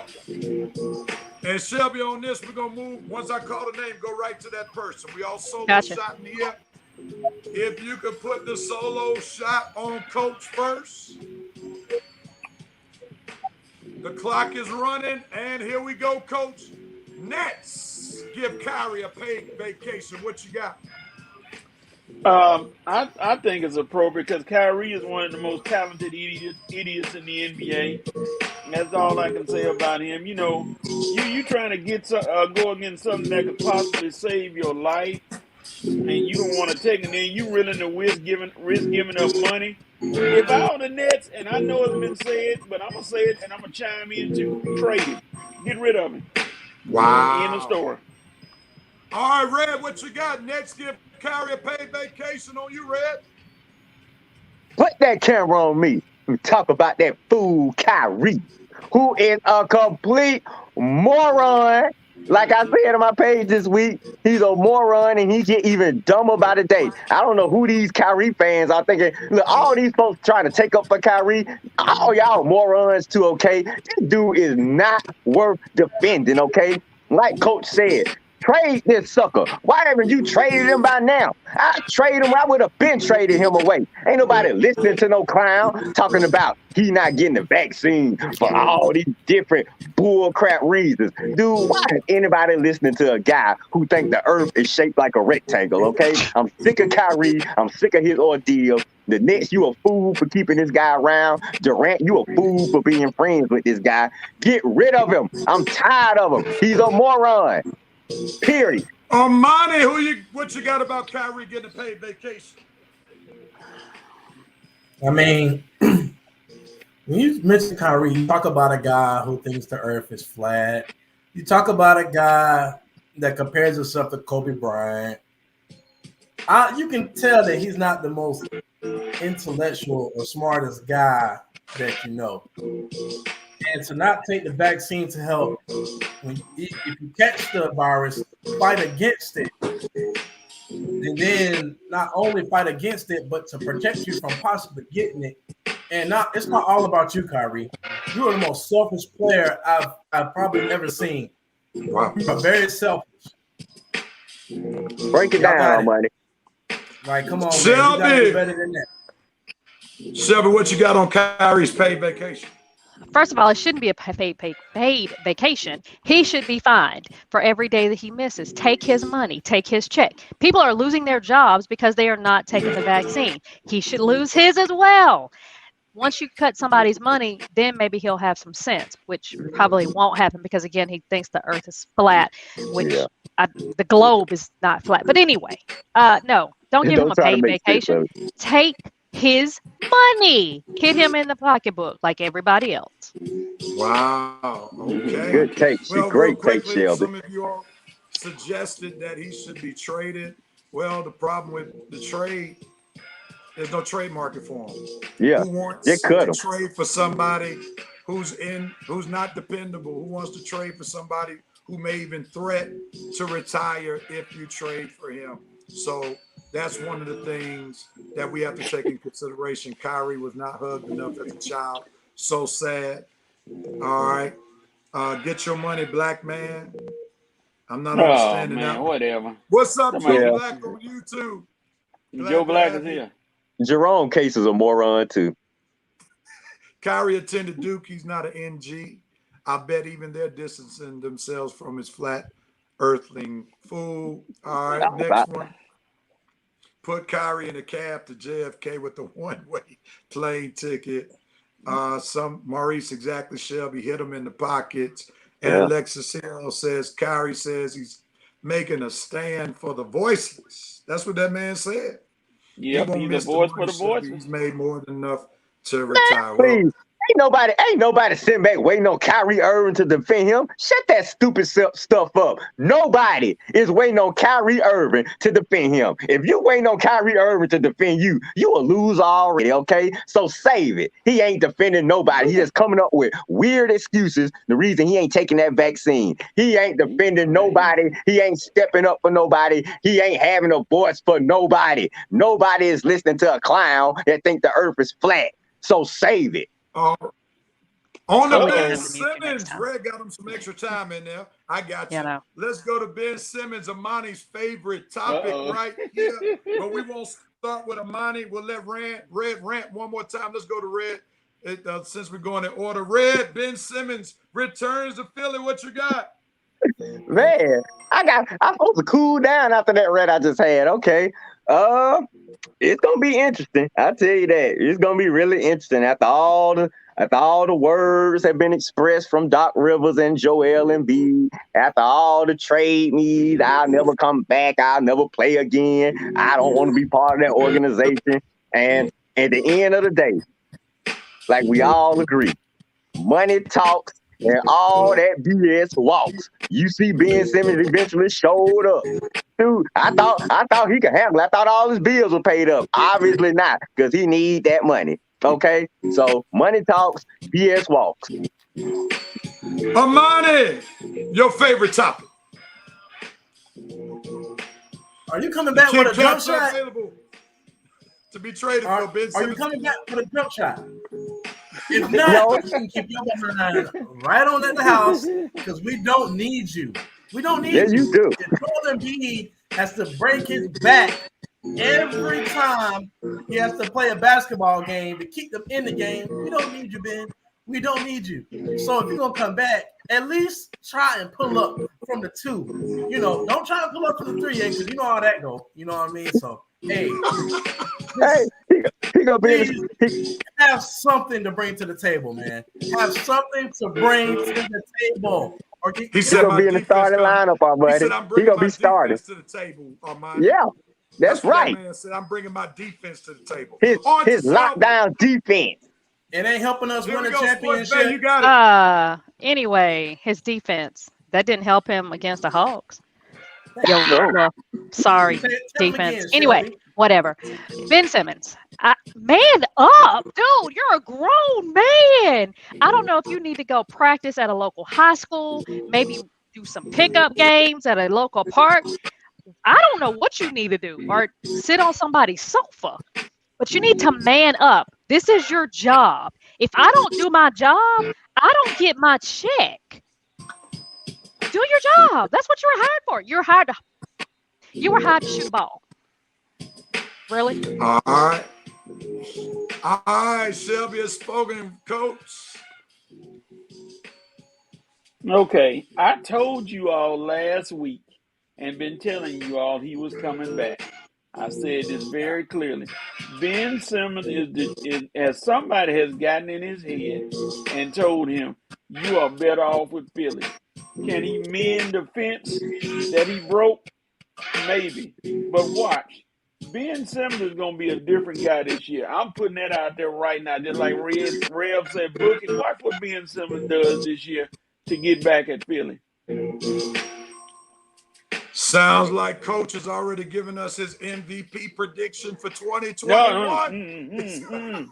No, he said get back at Philly. Like he's looking for revenge or something. Yeah, he's about to be the MVP according to coach. Real quickly, let me just chime in. I think we knew that this was really predictable because the Sixers had no trade market for Ben Simmons to get equal value. And then we also knew that Ben Simmons wasn't going to stay out and keep getting fined and missing out on the millions. So we already knew that this was predictable. Philly would rather see the Ben that Michael Jackson sang about. They rather have a rat. They rather have a rat than Ben Simmons. That's funny. Ben got tired of being fined, no doubt about it. Next one. Simmons just needs to man up. He returns for what? Talk about an awkward situation. Have fun with that, Sixers, no doubt about it. Did Ben Simmons get orders from Colonel Lieutenant Sonar to report to Kent? Did Red call in the Beige Brigade? They rallied around one of their own. Wow. Bishop Sycamore. No, he didn't call him Bishop Sycamore. Wow. What else we got? The Sixers aren't asking that man to perform open heart surgery. They just want him to obtain one and get better at his game. True enough. That's it. True enough. Y'all picked him number one without him being able to shoot. Dang, Jerome pulling a red move, calling him Benita Simmons. My goodness. Benita. All right. Yeah. Ben needs a sports psychologist. He might need just a regular psychologist in Need a addition to a reverend. sports psychologist. And tell it, Sports Bay, Ben's defense still doesn't explain the fact that he hasn't read how to shoot a jumper for dunks. His money is guaranteed, though, no doubt about it. That's why he had to report. You're right, Coach Ben will be different this year. He hit 2 jumpers. And he's gonna do more than that. Watch. You watch. The Philly fans are gonna boo this man like no other. He got 2 or 3 games to prove himself with Sixers fans. If he balls out, he shows he has a jumper. Yeah. Philly fans will be back on the bandwagon. It goes back to Kyle Simmons was forced to develop his game at LSU and was still rewarded with being the number 1 pick. That's very true. And Lance should know that, having Louisiana roots, because he played at LSU. That was Ben Simmons. If I was him, I would win comeback player of the year and then demand to be traded. So you talking about? No, he's probably gonna be traded before the end of the year. He's in no situation. He's making no demands. Exactly. So in other words, Joe Black is telling them pull of Aaron Rodgers. That's what Aaron Rodgers the man to trade. Get MVP and ask to be traded. All right. Aaron won MVP. But we'll come back around. Are there any LA Lakers concerned? They went winless during the preseason. Is there reason to be concerned with their new big 3 not winning the game? Armani, it's on you. What you got? It's no concern. We all know what those guys are about. We know what LeBron is about. We know what Russell Westbrook is about. You know, Melo, I don't know. You on the fence, brother. But we already know what all those guys are about, man. So I don't see no concerns. They'll mesh together once the season comes, and they know LeBron is like in the mentality of, hey, I'm trying to win. I'm trying to win number 5 and number 6. So, yep, they'll be all right. Sports Bay, your favorite team that you love to talk about. Any concerns? No, because it's just preseason. LeBron is a professional, and he's going to get them on the same page. It's just preseason. They just got to get together, and I'm not concerned. It's a full season. I still say the Lakers are probably favorite to win it all, but I don't see any concerns. Coach, your new favorite team since Westbrook has gone to the Lakers. Any concerns about your new team? They call it preseason for a reason. Most of those guys didn't even play hardly any games. They may have played 1 or 2 games. The starters, they even played the towel boy a couple of games. See if we can get some shots off. They're not concerned. And once the season starts and it gets real, watch what they do Tuesday against Golden State. Everybody hyping Golden State. Watch what happens Tuesday, and then we'll see how the season goes. All right, Coach is predicting a win for the Lakers over Golden State. Coach, if you could lower your camera just a little bit, that'd be great, so you won't be bleeding into the graphic. Red, you got 1 minute, man, to talk about any concerns. I won't need a minute. No injuries, no concerns. Done. Wow. This will be a memorable moment. Red spoke in 5 seconds. Wow. He gave somebody else some time. Wow. Anybody else want to go? Because we still got a few more seconds. Well, I'm gonna chime in real quickly. I think there really has to be a few concerns, even though it's preseason. You got to be concerned about Westbrook's turnovers. He's had a lot of turnovers, and I think he has to be careful about pressing too hard. We know he's excited about being home. We know he's excited about LeBron anointing him to be like the guy who's going to be the glue during the regular season. So that may cause him to put too much pressure on himself. He has to let the game come to him and just learn how to feed off the other stars that are around him. Comment. Jerome, when has he ever fought anybody on his team? I want you to give me the day and the date he fought somebody on his team. You idiot. You sound dumb. And why would he fight? Exactly, Coach. I can't believe I'm with you on this, but I'm with you on this, Coach. Look at Vincent talking about the old man concerns. They need a 50-gallon tub. Not Geritol and liniment. And Hey, he's even don't suggesting where they can get it from Amazon. Until don't the forget shipment gets in, they're in limbo. All right, don't we forget do the have Ben any Gay. other. Don't forget the Ben Gay, Vincent.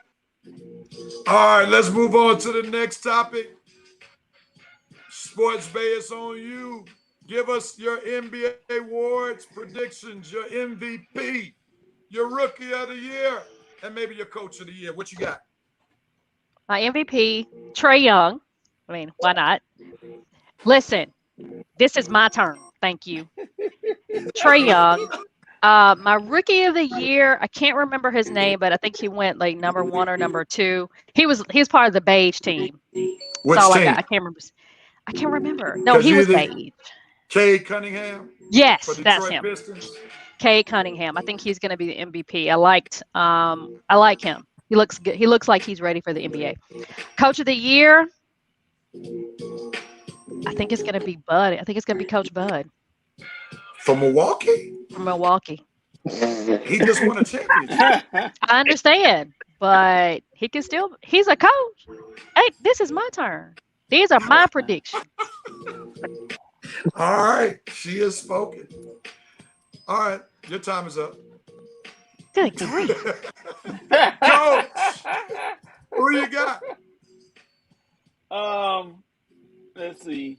Player of the Year.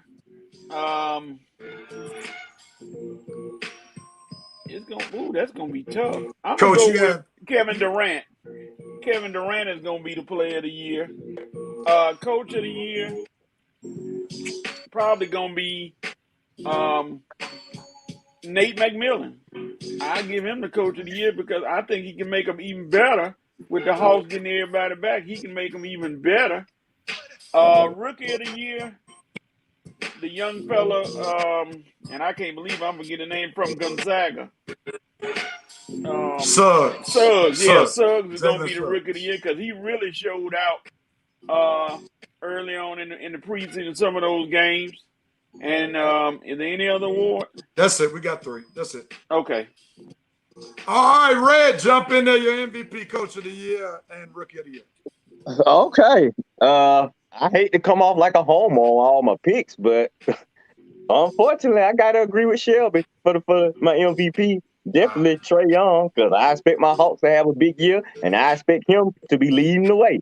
And if no injuries happen, and my Hawks have a big year, it will definitely be because of Trae, and his numbers will definitely be MVP worthy. So I expect my boy to get better and better this year, and I expect my Hawks to reign supreme this year. I ain't worried about the Nets without Kyrie. I ain't worried about the Sixers at all. Milwaukee, that may be the one team we do have to worry about, but as we saw last season, we handled them pretty well until Trae That's got the hurt. next segment, Fred. Next one. That's Oh, the okay. next segment. Okay. That's why Trae I'm Young, taking him off MVP, solo. coach of the year. I'm with Coach. I like Nate McMillan, but I'll go Frank Vogel on the side. And my Rookie of the Year, I'm going with the guy in Detroit, Cade Cunningham. Armani, your turn. Okay, so for MVP, man, I'm gonna go with LeBron. I think LeBron is going.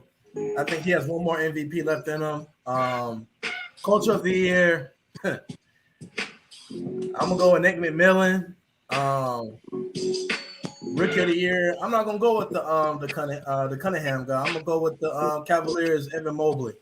I saw some flashes from him in college. I think he'll be all right. Is that it? I got most valuable player. That's it. Rookie. Okay. You got it. You got all 3. Yeah. Is that strange that you picking the guy to help your boy out for Rookie of the Year? Let me just say this. I don't think you could put me back on everybody. Okay. With everybody. I don't think Trae Young is going to win it for the simple fact I don't see the NBA giving Trae Young an MVP before Luka Doncic wins. Luka is the global icon. So I think if Luka has a very good season, and say, for instance, Trae had a great season, it's going to go to Luka because Luka has more international appeal. So I think Luka has to win one before Trae is able to win one. That's number one. I think Kevin Durant will probably be the MVP because more of a load is going to be put on him if he can stay healthy because of Kyrie Irving not being there. So more shots are going to be available. He's going to have more of a chance to make a direct impact on his team, and we know he can get buckets. I'll go along with Nate McMillan. I don't think last year was the Hawks. The Hawks were a fluke. I think they'll be competing for the top 3 or 4. And my rookie of the year, I think Jalen Green is going to win it in Houston. I think he has an opportunity to get more shots than Cade Cunningham will be able to. And Jalen Green, who came from the G League, will probably be in a better position to put up better numbers. So even though Houston might not be good, Detroit's not going to be good either, not that good, I think Jalen Green put up more numbers. So I'm going with Jalen Green for the rookies. Any comments we got on that topic? We got one more 5 for 5 and we're done. We're proud of you, Lieutenant Shelby Armani. You follow directions. Proud of you. Oh, my goodness. You're right, Rev. We're about to see what KD is really made of. He's going to have to lead that team big time. LeBron won't even play the season. He's starting to break down. His MVP days are long gone. Let's just remember, Jerome Case is a LeBron hater. Kevin Durant MVP, Nick McMillan, Cade Cunningham. Thank you for Alexa sharing your picks. And that's it. We got one more topic for 5 for 5, and then we'll move forward.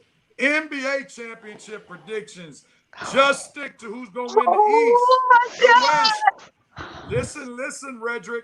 Who's going to win the East, who's going to win the West, and who's going to win the championship. That's all we want. Yes, sir. I am so ready. It's on you, Coach. Bucks, Lakers win. And why? Overall, they'll be more driven. I know the Bucks might be driven to try to win it back, but I think the Lakers are driven to prove everybody wrong with the squad of the old folks. So I think the Lakers gonna win. I think that's something because Westbrook's on the team. That's what I think. But nevertheless, go ahead on, Coach. I won't say nothing else. Is it on me? Yep. Yeah. Okay. Oh, I can't believe this. For the first time in the history of my NBA watching, I finally get to make this prediction, and it won't sound crazy. Lakers and Hawks, but the Lakers win. I love you, Hawks, but the Lakers gonna win it. But Lakers and Hawks for the NBA Finals, and that don't sound crazy. Thank you, Trae Young, for making it not sound crazy. My Hawks on the rise, baby. Woo! Lakers and Hawks at the same time. So Giannis I don't know what I'm gonna Durant will go down to Trae Young. Wow. It doesn't sound crazy, but I don't think it's likely, but it doesn't sound crazy. Hey, we don't know what drama the Knicks gonna go through this year. All we're gonna do is sit back and let them go through their drama, and we're gonna pick up the pieces. All right. Armani, your predictions. I mean, Stevie Wonder can see that the Lakers probably gonna win a championship. Honestly, I don't like this for the NBA because it's like we already know who's likely to win a championship. But anyway, I got the Lakers out the West, coming out the East. I got the Milwaukee Bucks. Lakers gonna win in 7. Wow, he gave us the prediction of the game for the NBA Finals. All right. Sports Bay is on you. I hate to say I agree with Red, but I would love for the Hawks to win the Eastern Conference. I mean, this city would be insane. So I want my Hawks to win. And the Lakers. Nobody's going to beat the Lakers. No, nobody's going to beat the Lakers. The Lakers win it all. LeBron has something to prove. And he has not enjoyed sitting at home watching other teams play. And he wins. Wow, nobody picked the Nets to come out. They got drama, Rev. I'm telling you, now, Rev. Rev, you and I both predicted Batman. That's why. Rev, you and I both predicted that team would not go anywhere with those, chumps leading it. And we already got one chump acting out. It's just a matter of time for Durant and Harden come to blows. Look, the Knicks are going to implode before the end of this season. I just got a feeling, and my Hawks or the Bucks or somebody else is going to take advantage. So thank you, Kyrie, for giving my Hawks an extra reason to go, because I just feel the implosion coming with the Knicks. look, Kevin Durant, he's saying all the right things now, but let some things happen in the season and let this Kyrie thing keep lingering on. Come on, Armani, you know these guys. This thing is gonna implode. He Real, is we already Robin. predicted it. And He I'm just is saying, Robin. He is not Batman. We all know that. He's not. who? Yeah. Kevin Durant Kevin is Durant. Robin. He is not Batman. Exactly. They couldn't even beat Milwaukee last year. They had Milwaukee on the ropes last year. And people keep saying, oh, because Durant hit a 2-point instead of a 3-point. Excuse me. They did go to overtime. And what happened? Milwaukee ran right through them guys, man. Look, I'm sorry. All this Nets love is just funny to me because my Hawks are going to be ready to surprise some people. You just wait. Me and Shelby's prediction is going to come. Lakers and Hawks. Wow. Man, I really want to get to that place with the Hawks. I think they got one more year of growing. I do not like the fact. I do not like the fact that the young kid is going to be out for the first half of the season. Double O. Yeah, double O. And but that guy we got from Minnesota, we got that guy from Minnesota, Zhang, Gorgie Zhang. And that big guy we got. Well, what you think about the big guy, Jalen Johnson? There's a reason why he was available. Now, I like Jalen Johnson. I do like Jalen Johnson. He could be a head case. Thank you, Ray. Hopefully, he will be an asset rather than another word. Okay. Appreciate that. Yeah, I think you could put him and Collins on the court, and that could really raise some havoc. It would be really nice if Clint Capella worked on his offensive game. That would be really nice to be more than just a rebounder and a shot blocker. I really think Double O not being there is going to hurt the Hawks a little bit because that kid got a lot of potential. I really love him. And he's missing some various minutes. And you really don't want him to try to get back into the flow of things when playoff time comes. You want him to be in good form, to be going into the playoffs. So, nevertheless, as we take a tour of Red's house, we're gonna. Oh, I'm listening, Ray. Keep going. I'm talking. I'm listening to you. We're gonna move forward, and thank you all for chiming in for 5 of 5. Durant was solo during the last game. What are y'all talking about? What are you talking about? He can't do it by himself. What are you talking about, dude? Well, they say, I think he's making a point that James Harden wasn't James Harden. Still would have lost. I'll still need that. But James Harden is a known choke artist in the playoffs, so that kind of that's all he do. Yeah, so tasty choke sandwich. Yeah, I know Case wants the Nets to win, and he's probably going crazy, turning red with all these Lakers predictions. But we'll see what happens. All right, let's go on real quickly before we make our picks. We know the big story this past week, John Gruden resigns. Nobody saw this one coming. We thought last week it was just about his comments about Brother Smith, NFLPA director, and his lips, but we see that this dude left no stone unturned. Once they unpacked all of the emails, we see that he attacked the commissioner and didn't call him a good name, and then he attacked his former owners to the point where the Tampa Bay Buccaneers said, we're going to take you out of the Ring of Honor. Matter of fact, I was at the game in Tampa Bay when they put him in the Ring of Honor because they did it against the Falcons. And I was actually at the game when they put him in the Ring of Honor. So, man. You probably need to go back to the game so they can take him out the ring. I think he's already been removed. Yeah, they already took it out. Yeah, he got removed already. Yeah, they ain't even wait for the game. I wish they had did it. Hey, Shelby, I wish they had did it at a game, like publicly, so everybody could have saw it like at halftime. Say, okay, y'all, the halftime ceremony, we are taking this racist, misogynistic, hurtful SOB. We taking his name down and set it on fire. We should go televise it. Okay, so you've already taken your turn, is what we're saying. All right, here we go. I don't even get it. She's basically saying you jumped the gun with the commentary before we asked. No, I was just adding. Go ahead. Y'all can have it. Y'all can have this green conversation. All right, here we go. This is what we want to do. Tell us 30 seconds. Red, you already used 30 of your seconds about Gruden, how you feel about Gruden. But then also tag the next 30 seconds. We're going to give it 1 minute because we need to go into these picks. The next minute, give what you think the Raiders, rather, should do next. What's next for the Raiders? Even though we know they got an interim coach, what should they do in looking for their next head coach? Red, go ahead on and finish your last 30 seconds. You told us about Gruden. Now, what should the Raiders do going forward? I was hearing reports they were thinking about hiring Dougie P. I mean, you need somebody to help finish coaching Derek Carr. I mean, whoever you get probably need to be offensive minded. I mean, you got Derek Carr there. Need somebody to keep assisting him grooming his game. Dougie P. That's not a bad selection.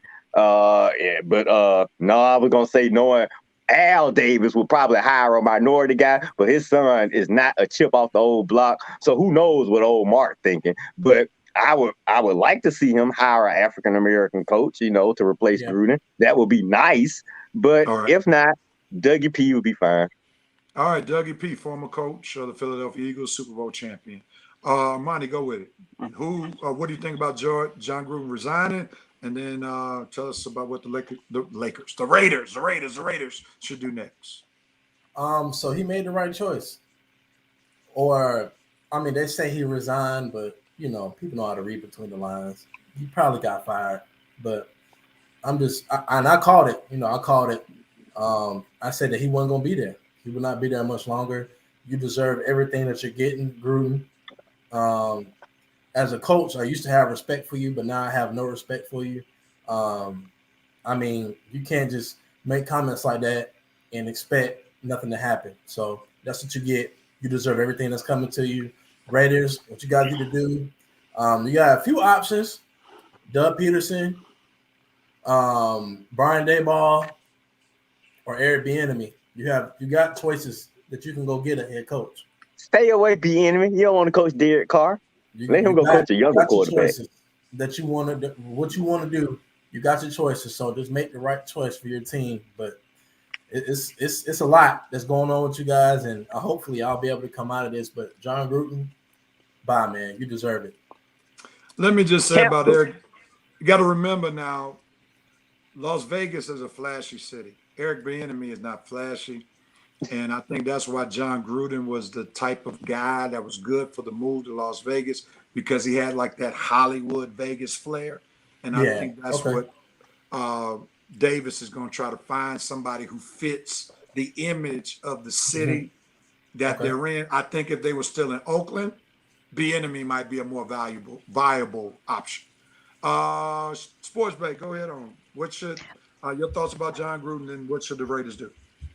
It upset me that the racial comment wasn't what got him fired or resigned or whatever. It's 2021. Can you maybe stop talking about black people? Just a thought. And this was 10 years ago, which means there's more. And I want to see, who did he send that to? Because I think there's some more emails out there, and I want to dig a little deeper. I want to dig a little deeper into Dan Snyder. We know he's a habitual sexual harasser. I know there's some other racist guys out there. So I need some more. I need more emails, and I think they're going to come out. The resignation, that was a smokescreen. We know he got fired, and y'all accepted his resignation. We've seen that before. Their next move, I know Al Davis is gone and buried. But Al Davis is still the owner of that team. There is no telling what the new Davis family or Davis's son is going to do. We never knew what Al Davis was going to do.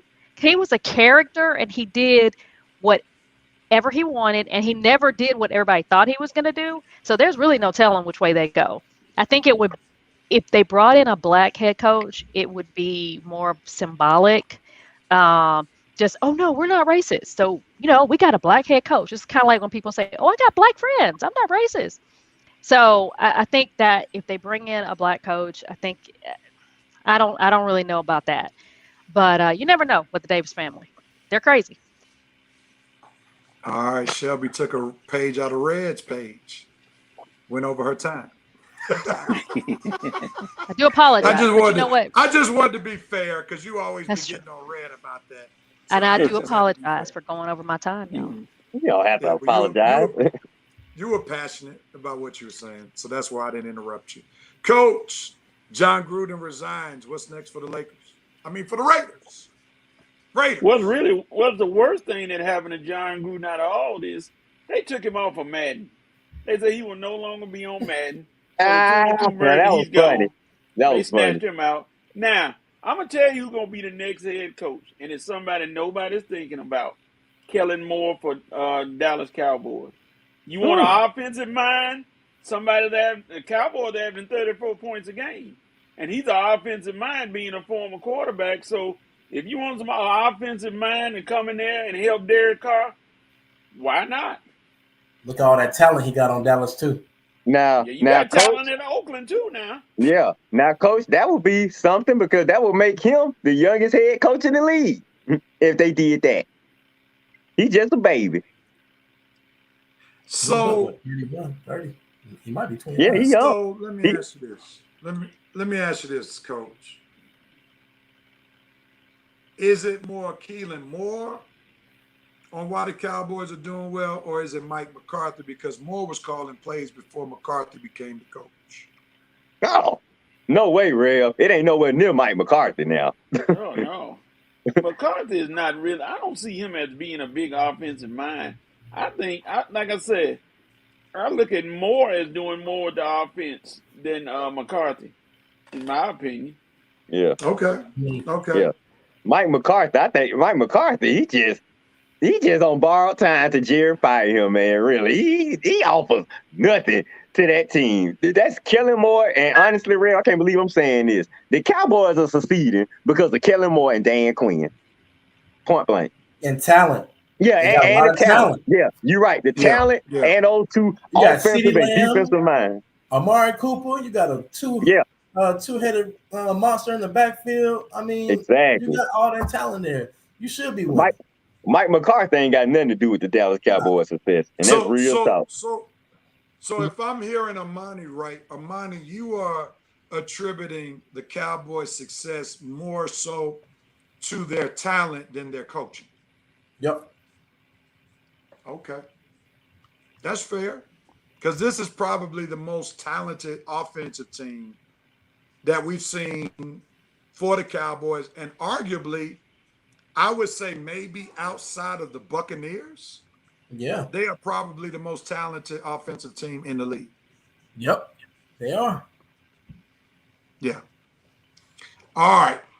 Well, that's interesting. And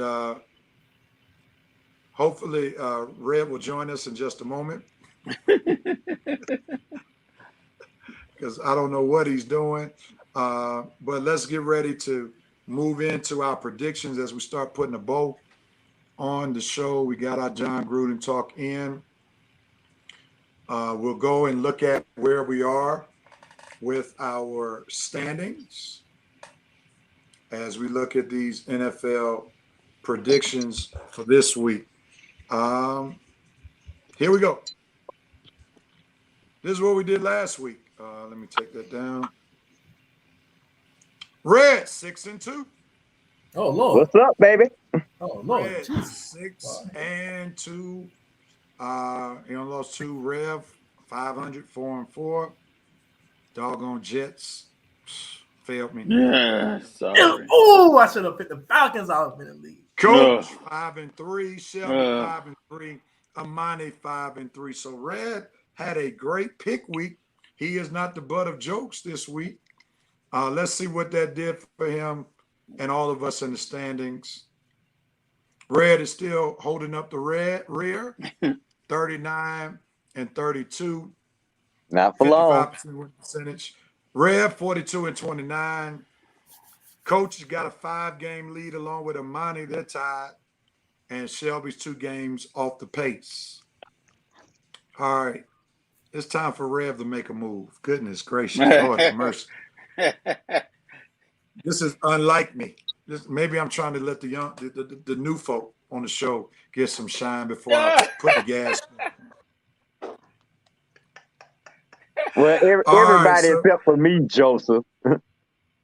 here we go, everybody. Let's get ready to start doing some pick'ems. We got about 8 or 9 games that we're going to deal with. Whew, I think, hold up. I could rise up big time this week. We might have missed. I might have missed a game in our predictions. I think there was one game that we predicted that we didn't add. It was the Rams Seahawks one week, and I did not include that in the standings. So I'll go back and correct that. So that was a Thursday night game that we did not include in the standings. So that one game we got to add. So the standings won't change much, but they may change a little. All right. With that being said, it's pick'em time. Let's do it. Let's do it.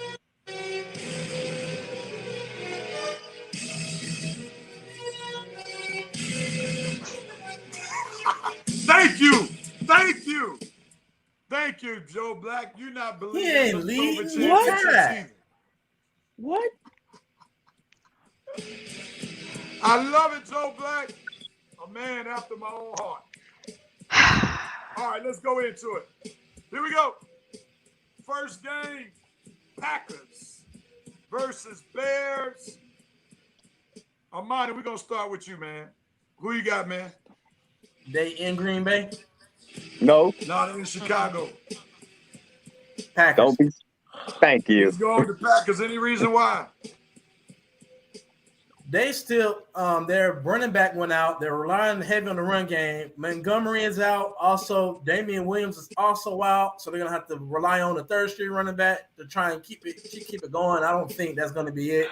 So that'll force Justin Fields to have to throw the football, and he ain't been doing so well with that this year. So I'm going with the Packers. Sports Bay. Packers. I just bet on Aaron Rodgers in a game like this. I know the Bears are trying to get a share of first place, and that's going to be all cute, and the Chicago Bear fans are going to be excited. But I still say Aaron Rodgers. All right, I'm going with the Packers as well for the same reason why, in particular, Armani gave great commentary on why the Bears are struggling. Coach is still struggling with his COVID championship being attacked. But who's your pick, Coach? Packers. We'll go on Packers. It's gonna be all right, Coach. Prove us this. that you're legit. That's all. Go ahead, I gotta prove something. Who you It's rolling with? unanimous. It's unanimous. Packers.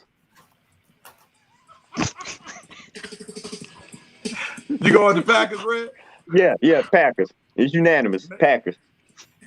All right. Next pick or next game: Chiefs versus the Washington football team. Sports base on you. I'm going to go with the Chiefs because Washington has some players that are missing. But I'm telling you right now, if they lose, I'm going to be mad because they done lost me like 3 games in a row. All right, and I'm going with my Chiefs, and I'm glad to see Jerome is watching this show.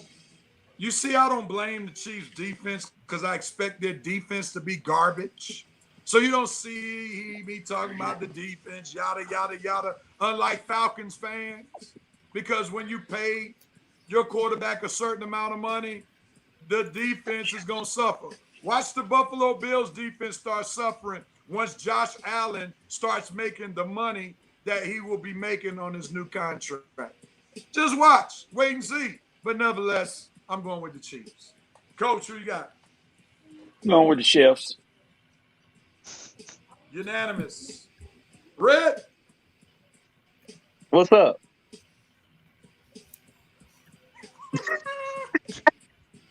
There we go.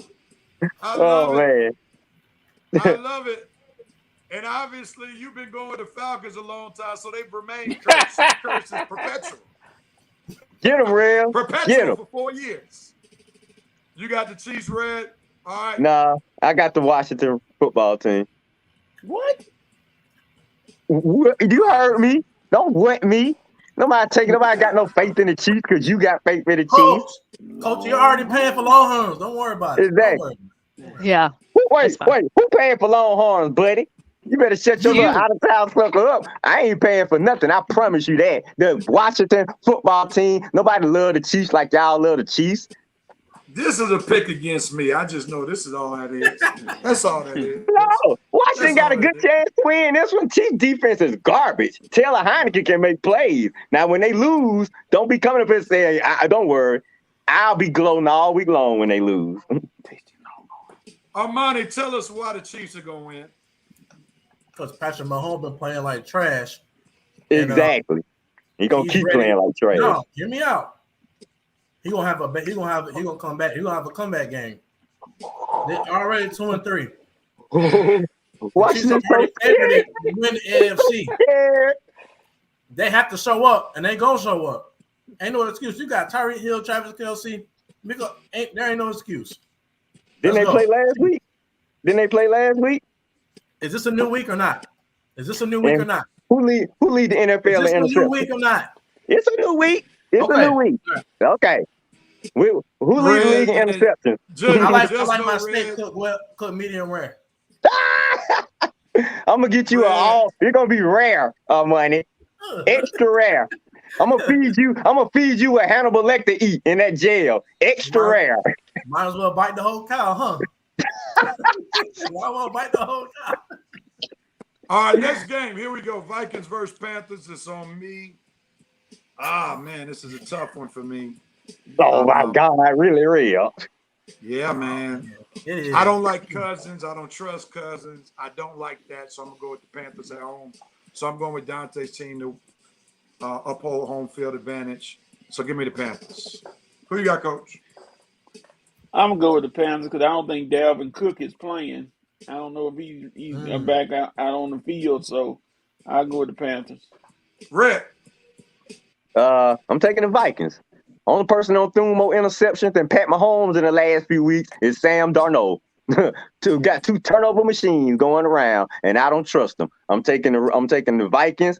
Cousins hasn't turned the ball over that much. That defense is playing. The offense is solid, not that great, but it's solid enough to get a victory over the Panthers, especially if Darnold gonna keep giving the ball to you left and right. Taking the Vikings. Monty. So Dalvin Cook practiced fully Thursday. But the Panthers are number one stopping the run. Dog it! Oh! So too late. With that being said, I'm gonna go with Carolina because I don't trust Cousins. I don't even trust some of my own cousins. But anyway, that was a good one. With the Panthers. All right, Sports Bay, close it out. I'm going with the Panthers. I don't trust Vikings. Queen, you heard me say that. On to the next game. It's on you, Coach. Chargers versus Ravens. Arguably, maybe the best game of the week. Not that tough. It is for him. Chargers. You know what I'm saying? You a Ravens hater. Why you going with the Chargers, Coach? Well, why you really going with the Chargers? First of all, Lamar Jackson not going to throw for 300 yards a game. Let's be honest. He had that big game last week.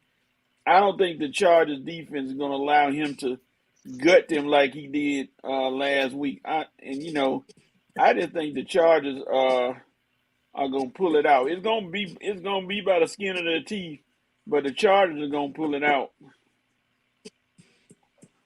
All right, Red, who you got? I got the Chargers. I don't even have to think about this. It ain't going to be no close game. Chargers are going to win convincingly and easily, okay? Lamar Jackson barely practicing this week again. Like I say, they struggled with the Colts last week, but unfortunately, Lamar made enough plays in the fourth quarter, but Justin ain't going to give you a chance to come back in this one because he's going to keep scoring and scoring and scoring and scoring, which is something Indy failed to do. And not to mention that little disgrace of a UGA kicker called Rodrigo Blankenship that's now playing for Indy. Oh, look, you trusting that guy. Well, no, he ain't playing for the Ravens. But anyway, that's the reason the Ravens won. But he ain't playing for the Chargers. So the Chargers are going to win this week. The Chargers are ready. They explosive. They on fire. Ravens ain't got a shot in this one. Armani. Let me ask y'all something. Who's the better quarterback right now? Between who? Lamar and Justin Herbert. You can take either one of them and win the game. Either one of them. Either one of them? Either one. I'm going with the Chargers. Thank you. Justin Herbert Sports is playing better. Going with the Chargers. I don't trust Lamar Jackson. Sorry. Whoa. Wow. Well, it might be because he still got them plaits in his head, like he's a 10-year-old girl. That might be why. Just saying. All right. Not the I knew plaits it in had his to be head. something. If the Ravens did not struggle so against the Colts, I would have been more inclined to go with the Ravens, but that was not a good performance, even though they came back and won the game. You don't struggle against the Colts like that. So I'm going to go with the Chargers as well and make it unanimous. Next game. It's not unanimous. On you, Red. What's up, Who went with big the dog? Yeah, Coach went with the Ravens. Coach, you went with the Ravens? Why are you trying to lie on me? Oh, he did? Yeah. Oh, okay, my bad. Oh, okay, you're right, Red. My bad. It was unanimous. My bad. That's my Gotta watch mistake. I him. thought Gotta watch him. I didn't hear that. Red All right, trying to next come game, up Red, from it's on behind. So say you better no, watch your honestly, mouth. my bad. I heard Coach was talking about him so much. My apologies, Coach. I thought you did pick him. I'm sorry. So say you better watch your mouth. All right. I'm it's on sorry, you, Coach. Red. I Cowboys apologize. versus Patriots. Who you got? I got the Cowboys easily. Coming down to a battle of quarterbacks. We got a rookie quarterback in Mac Jones. We got a quarterback playing like an MVP in Zach Prescott. The Dallas defense is very opportunistic, and they have probably the best cornerback in the NFL playing right now in Trayvon Diggs. I see Trayvon picking off Mac Jones once or twice. I see that defense getting sacked on him a few times, and I see Dak and that talent on Dallas making all kind of plays all day in New England. Dallas wins. Armani. Dallas. I got Dallas. For the reasons why Red gave? Yeah, because I think Matt Jones, if you see, Matt Jones is good until he starts thinking a lot. Once Matt Jones starts thinking too much, he throws a pick. So I'm going with the Cowboys. Clear your mind, Matt. Clear your mind. I'm going with the Cowboys. I don't trust Mac Jones. You don't trust a lot of quarterbacks. I'm just saying. I mean, he won. He kind of got the job because Cam didn't. It wasn't like he won the job. It was like you kind of got it automatically because nobody else was there. Yeah. Okay. All right, here we go. I'm going with the Patriots. I'm going with the Patriots because I looked at what Bill Belichick did against Tom Brady. What we do know is he knows how to scheme, and as many people say, most people are right-handed. Bill Belichick is the type of coach that makes you play left-handed.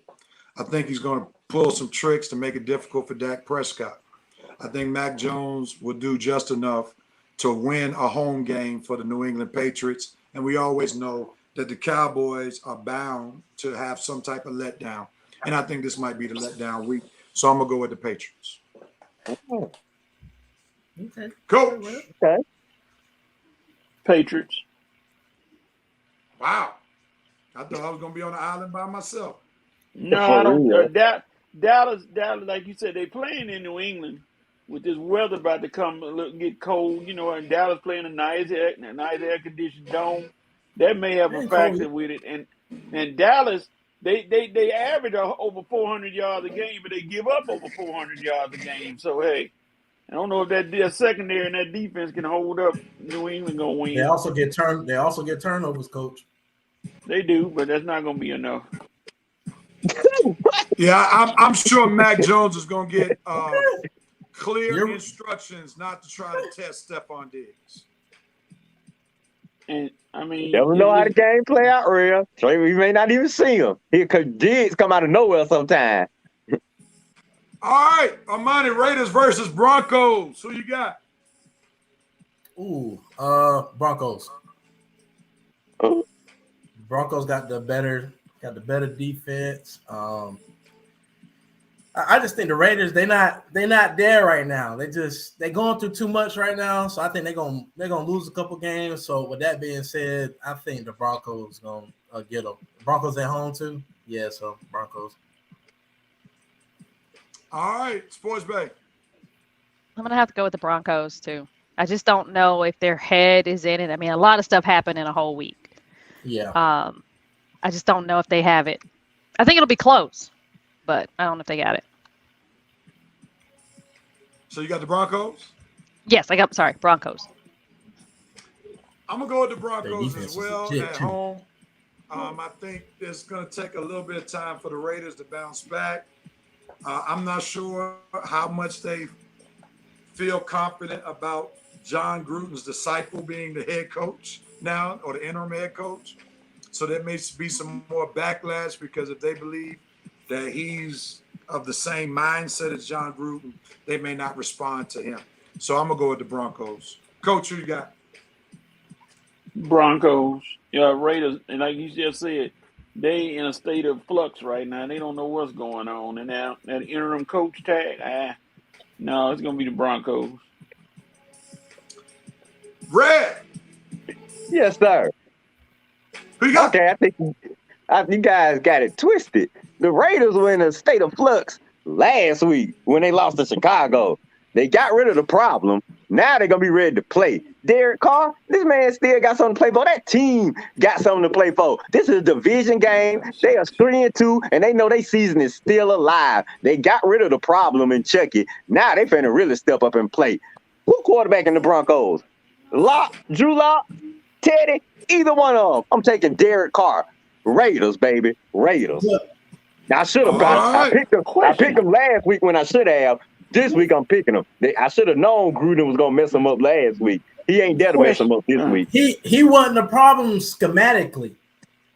I'm just saying. Well, Chicago had a good game plan, I'll admit, but I know the Raiders are gonna be focused this week because they expect. I expect everybody expect them to lose because of that whole situation. They're gonna be ready for this Broncos team, division rival. They finna go up to Denver and shock some folks. Come on, Derek Carr. On to the next game, Seahawks versus Steelers. This game is in the Steel City. Ooh. Shelby, it's on you. Who you got? Steelers. No Russell Wilson. Oh yeah. That's all I got. Yeah, I'm gonna go with the Steelers as well at home. I like what old boy did for the Seahawks. Geno. He played well. What's his last name? Geno Smith. Yeah, Smith. It looks like he recovered a little bit from that jab he took when he played for the Jets back in the day. And but I don't think he's going to be good enough to overcome the Steelers' defense. Plus, they're at home. So I'm going to go with Pittsburgh. Coach, tell us why the Steelers are going to win.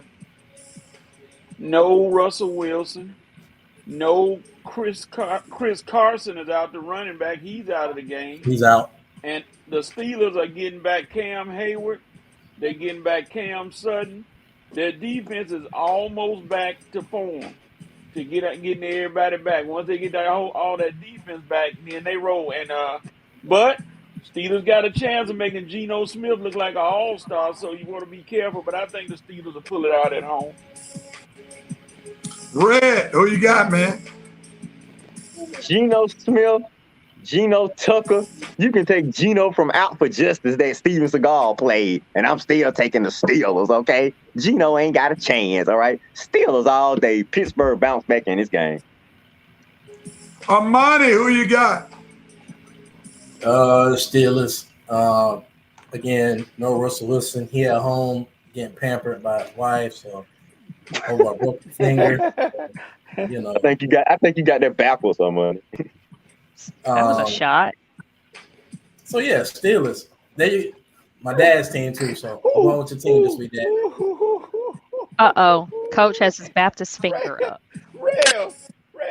Where does Jerome Case come up with these things? Can you believe he's saying this?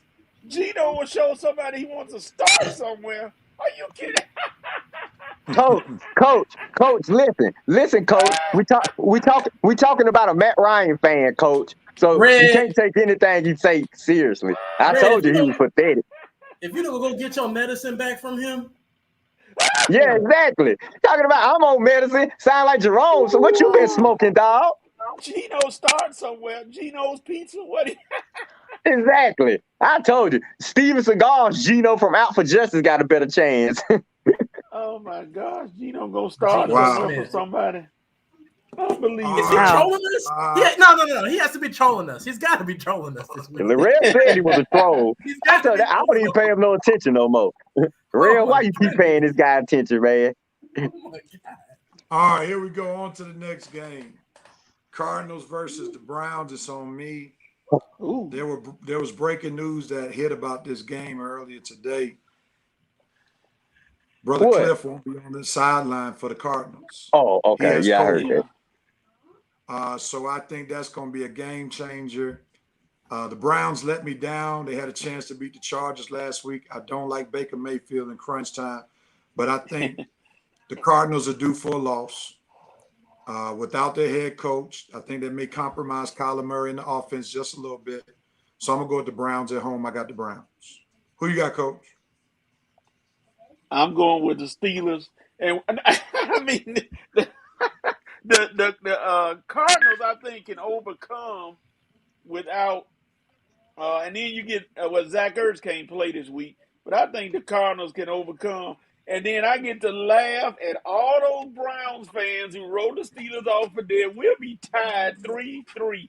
And boy, they better run and hide if that happens, because I'm coming out of the woodwork on all these new Browns fans who just like the Browns this past couple of years, and I'm gonna light them up this week. Coach, they did beat y'all though, didn't they? They ain't played us yet. They ain't played us yet. Nah, they ain't I don't played think so. I don't think it's so. coming. Okay. It's coming 2 weeks. All right. In 2 weeks. So you can rag on them. You can rag on them. All right. My bad. Go with it, Red. Who you got? I'm taking Arizona. Cliff Kingsbury ain't gonna stop Kyler Murray. Dude is playing at the MVP level. I think he's good enough to run the right plays for 1 week without Cliff being gone. I think he knows that offense tremendously. I think his weapons are just, like I say, he can spread it all over the field. Cleveland, like I say, I took them at the beginning of the year, but they only had a few letdowns. The chemistry between OBJ and Baker Mayfield is just atrocious, man. If they had a little better chemistry, that would be something. Arizona, Kyler Murray got chemistry with all his guys, and that defense with J.J. Watt, I always forget the Bubba. Thank you. Buda Baker and the rest of those guys, Isaiah Simmons, Chandler Jones not going to be there because of COVID. But I think that defense, in addition to that explosive offense, that'll be enough for Cleveland. That'll be enough to beat Cleveland, who's missing Nick Chubb. Myles Garrett is semi-injured. Don't trust Cleveland secondary. So, like I say, Arizona got everything going for it. Cleveland have a few things not going for them. Taking Arizona. You'll stay undefeated. I'm gonna go with Arizona.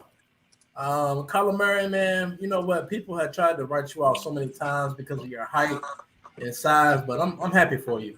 Then again, you do got AJ Green, D Hop. Now you got Zach Ertz to add to the arsenal. So I mean, sheesh. Yeah, Cardinals. That's a tough football team. Yeah. Sports Bay, who you got? I have the Cardinals. My hatred for Baker Mayfield continues, although he does play with Nick Chubb, and I was a chubby chick. But no, my hatred for Baker Mayfield continues. Wait a minute. All right, last game on the docket is on you. Yeah, Coach. Like a girly girl, chubby chick. Oh. Coach, don't make her explain it. God. Last game on the docket: Bills versus Titans. Monday Night Football. It's on you, Coach. Who you got? Poor Titans. The Derrick Henry continues to run for 700,000 yards, but Ryan Tannehill throws 3 interceptions. It's gonna be the Bills. All right, Red, who you got? Not the team that Julio Jones played for, the Bills. I'm taking the Bills. Armani. Julio's bad. AJ Brown is bad. Don't be a fool. I know it. God. Julio ain't that guy no more, man. Armani goes with the Titans. Sports Bay, who you got? The Bills. Okay. And because you let me guess, because you hate Ryan Tannehill, right? No. I'm just not gonna go for Julio Jones. Oh, never mind. Boy, she's a hater of Julio now. I got you. I wish Matt Ryan could go to another team so he could feel Shelby's hate. But that's another story for another day. I'm going to go with the Titans with Armani, man. I'm going to go with the Titans with Armani because I need the Bills to score a lot of points because Josh Allen is my fantasy quarterback and I'm playing against Coach this week. Oh, Lord, you got an easy win.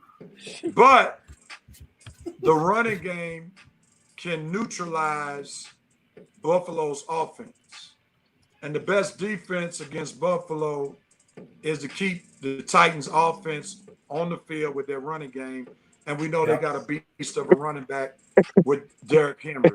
So because it's at home, because they got a running game, I'm going to go with the Bills. I'm going to go with the Titans over the Bills. That's who I got. Hey. And that concludes the picks for this week. They will be posted on the Red and Red Sports Show page. Feel free to post your picks along with our picks, and we'll see the results next week. With that being said, it's time to put a bow on episode 208. We had a lot of conversation on today. We thank everybody for chilling with us and rocking with us. The Rev mentions Matt Ryan at least 3 times a day. Yep. One for the Father, the Son, and the Holy Ghost. Still that's what I'm talking about, man. Yeah. Wait, Rev, let me get him. Yeah, go, Rev. Let me finish him off for you. That was a good one. And Rev, how many times does he defend Matt Ryan a day? Yeah, man. Well, that's right. I'm still praying for him to be removed. Yeah. And he defends Matt Ryan about 10 times a day. Jerome Matt Ryan already got a wife. He don't need another one. Okay. If I were Muslim, it would be 5 times a day in each direction. Break it down, Rev.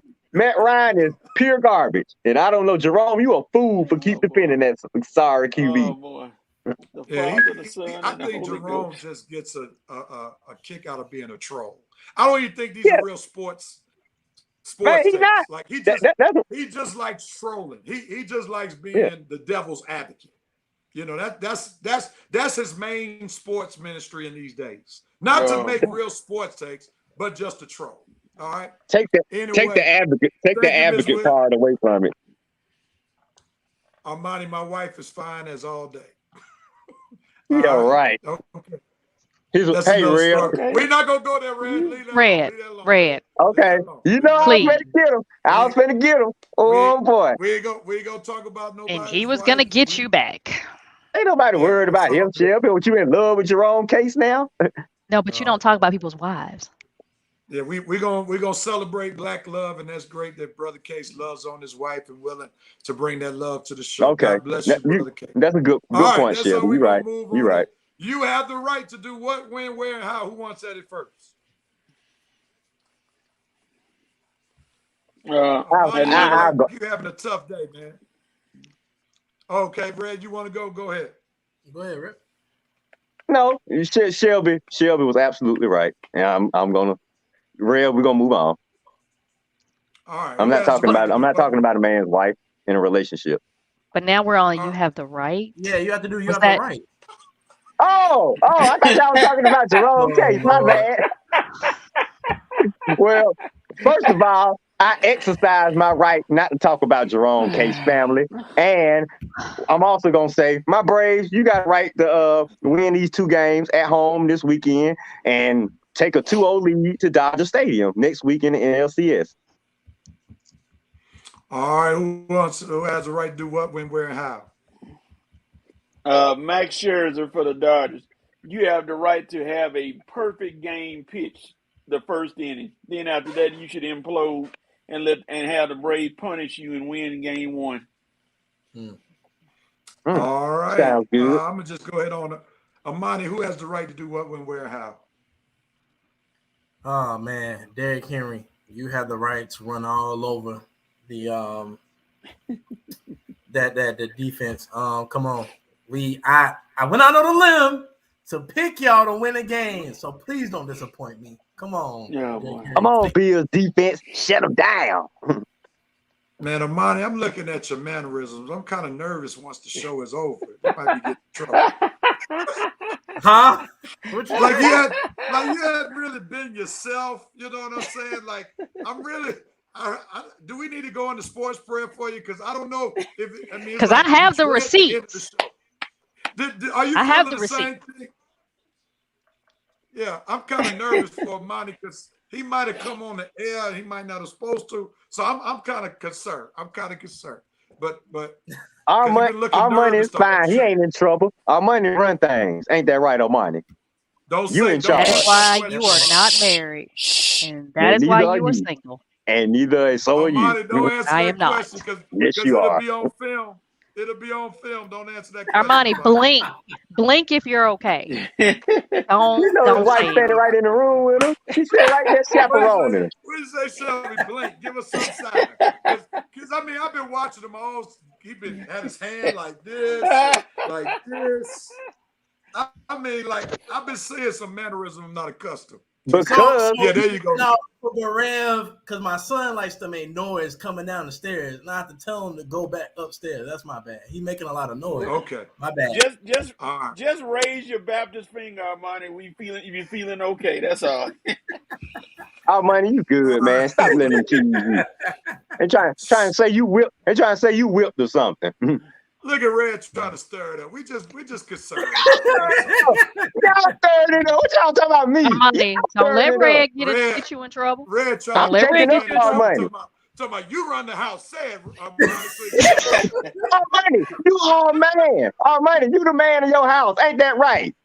Ain't that right, Armani? You the man of your house. We gonna save our money. Shelby, you have the right to do what, when, where. Who has that right to do it? We're going to save our money so they won't fail. Oh, boy. Because Red don't have to worry about not being able to sleep in the bed tonight with somebody else. So we're gonna let him have that. We don't want our money on the couch or out the house because of Red's ribbing him up. So we're going to stop. Yeah, Jerome, go ahead. Jerome, you got a point there. I give you that. That's your best take all day. You have to live there. Armani, you disappoint me, brother. Red. Oh, Lord. Don't you have didn't you used to have a mattress in the background? I'm not listening to you. Didn't you used to have a mattress in the background? Armani, you the man. Don't listen to Red. You are the man. You the man. I look up to you, man. You the man, Armani. Man. Armani. Remember who had the mattress in the background and who was filming from his car? Armani, you the man. I have no idea what Shelby talking about. She's not even funny right now. You the man, dog. You are the man. I love you, brother. I look up to you, man. You the man, dog. Okay, UGA, you have the right to beat the Big Blue out of Kentucky today. I need you to send them home crying. They will. It probably won't be a competition. Might not even be a competition. Red. Thank you, Jerome.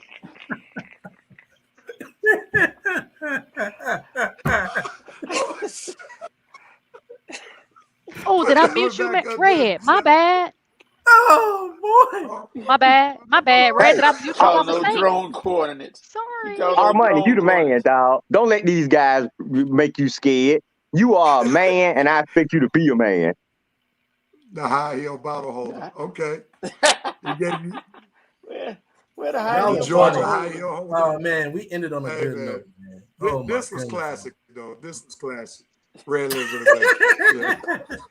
Don't listen to Red. Don't do how it. Is that classic real? When y'all always accusing me of touring my house. Now how I'm living in the basement. No, we know better. He's just talking about the back of your the scenery in the back. That's what we're talking about. Saving lives. Saving marriage. Saving lives on the red. Let me finish it up so we can get out of here. Baker Mayfield, you have the right to win a meaningful game so you can justify all the commercials that you're in, because you're in a lot of commercials, but the production of W's not necessarily on the Brown side. Plus, I picked you, so you have the right to show up, show out, beat the Cardinals so I can get a W. All right? That's it, my brothers and sisters of the Red and Red Sports Show. Thank y'all for hanging out with us. I did not know if y'all would hang out with us as long as you all have hung out with us. Red tried to warn you all it was going to be a long show. I didn't expect it to be this long. He called it 3 hours with just 13. minutes away from it being 3 hours. Yep. But nevertheless, thank y'all for hanging out. Episode 208 of the Red and Rev Sports Show. We'll be back next week, same time, same Facebook page. Tell somebody about the Red and Rev Sports Show. Share this broadcast if you enjoyed it. Let somebody know the sports talk is going on. And we hope that Georgia will be #1 next week. Everybody, peace and love. And we are out of here.